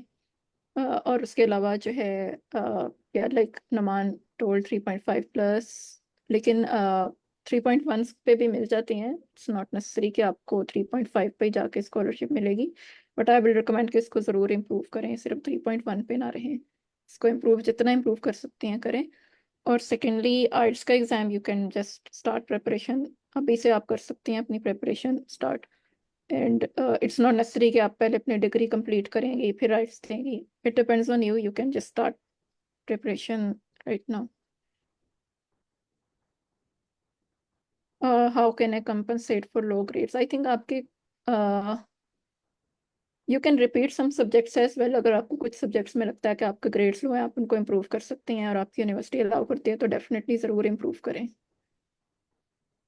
Ma'am, एक क्वेश्चन लिखते हैं, how do you prefer cyber security, specifically ethical hacker as a blue team? How would you say is it in demand in other countries like us, Germany? अच्छा, cyber security का मुझे idea नहीं है कि like इसका क्या, क्योंकि मैंने साइबर सिक्योरिटी में कभी काम नहीं किया। लेकिन ना, आई वुड से कि आप जो है ना, जब आप यूएस जाते हैं ना वीज़ा के टाइम पे, तो ये साइबर सिक्योरिटी को जब आप वहाँ पे मेंशन कर देते हैं ना, तो आपका वीज़ा रिजेक्ट होने के बड़े चांसेस हो जाते हैं, और आपकी जो है ना वो एपीएल में भी चली जाती है, आपका वीज़ा प्रोसेसिंग लिस्ट में। तो आई विल रिकमेंड कि instead of working in cyber security आप बेहतर है कि सॉफ्टवेयर इंजीनियरिंग साइड पे काम करें, एआई मशीन लर्निंग वाली साइड पे। तो well it depends on you कि आप किस फील्ड में जाना चाहते हैं, लेकिन आई विल रिकमेंड कि जब वीज़ा इंटरव्यू हो तो कभी इस चीज़ को डिस्कस ना करें वहाँ पे।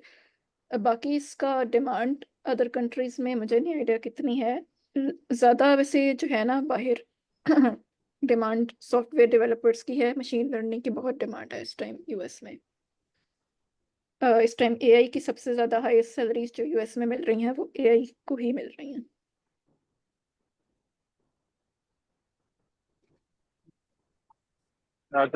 Thank you ma'am Fiza for the webinar.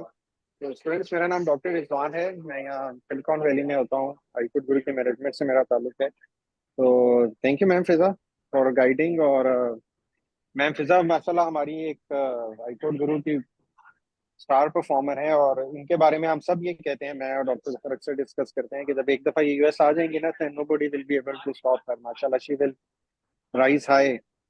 इनसे हमारी बड़ी एक्सपेक्टेशंस हैं। तो thank you very much ma'am for giving time to the students, और इतना अच्छा गाइड करने का। और जारी बात है बिकॉज इट्स आप अभी आ रही हैं, तो एक होता है ना कि जब हम बात करते हैं या कोई और बात करता है, it has a different aspect. लेकिन चूंकि आप अभी सारे प्रोसेस से गो थ्रू हुई हैं, यू हैव बीन सक्सेसफुल माशाल्लाह, you are coming here this year, so we are looking forward to that. तो thank you very much ma'am. अगर किसी के last thank you so question हैं मच तो सर। नहीं, otherwise thank you, otherwise then will close the webinar. Thank you. Thank you sir Rizwan and thank you everyone. अगर आप लोग के कोई क्वेश्चंस हैं तो you can ask in Slack groups as well. तो thank you so much ma'am. आपने जिस तरह अपनी जर्नी शेयर की और सारा प्रोसीजर में समझाया, काफ़ी अच्छा था। और thank you once again. If anybody has last question so we can take ask free to ma'am Fiza Ashraf.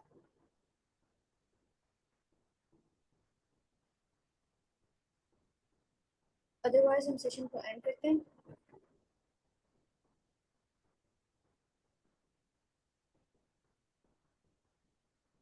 Alright, अल्लाह हाफिज एवरीवन। नेक्स्ट सैटरडे पे मिलेंगे एक नए स्पीकर और वेबिनार के साथ। So take care. Thank you, अल्लाह हाफिज।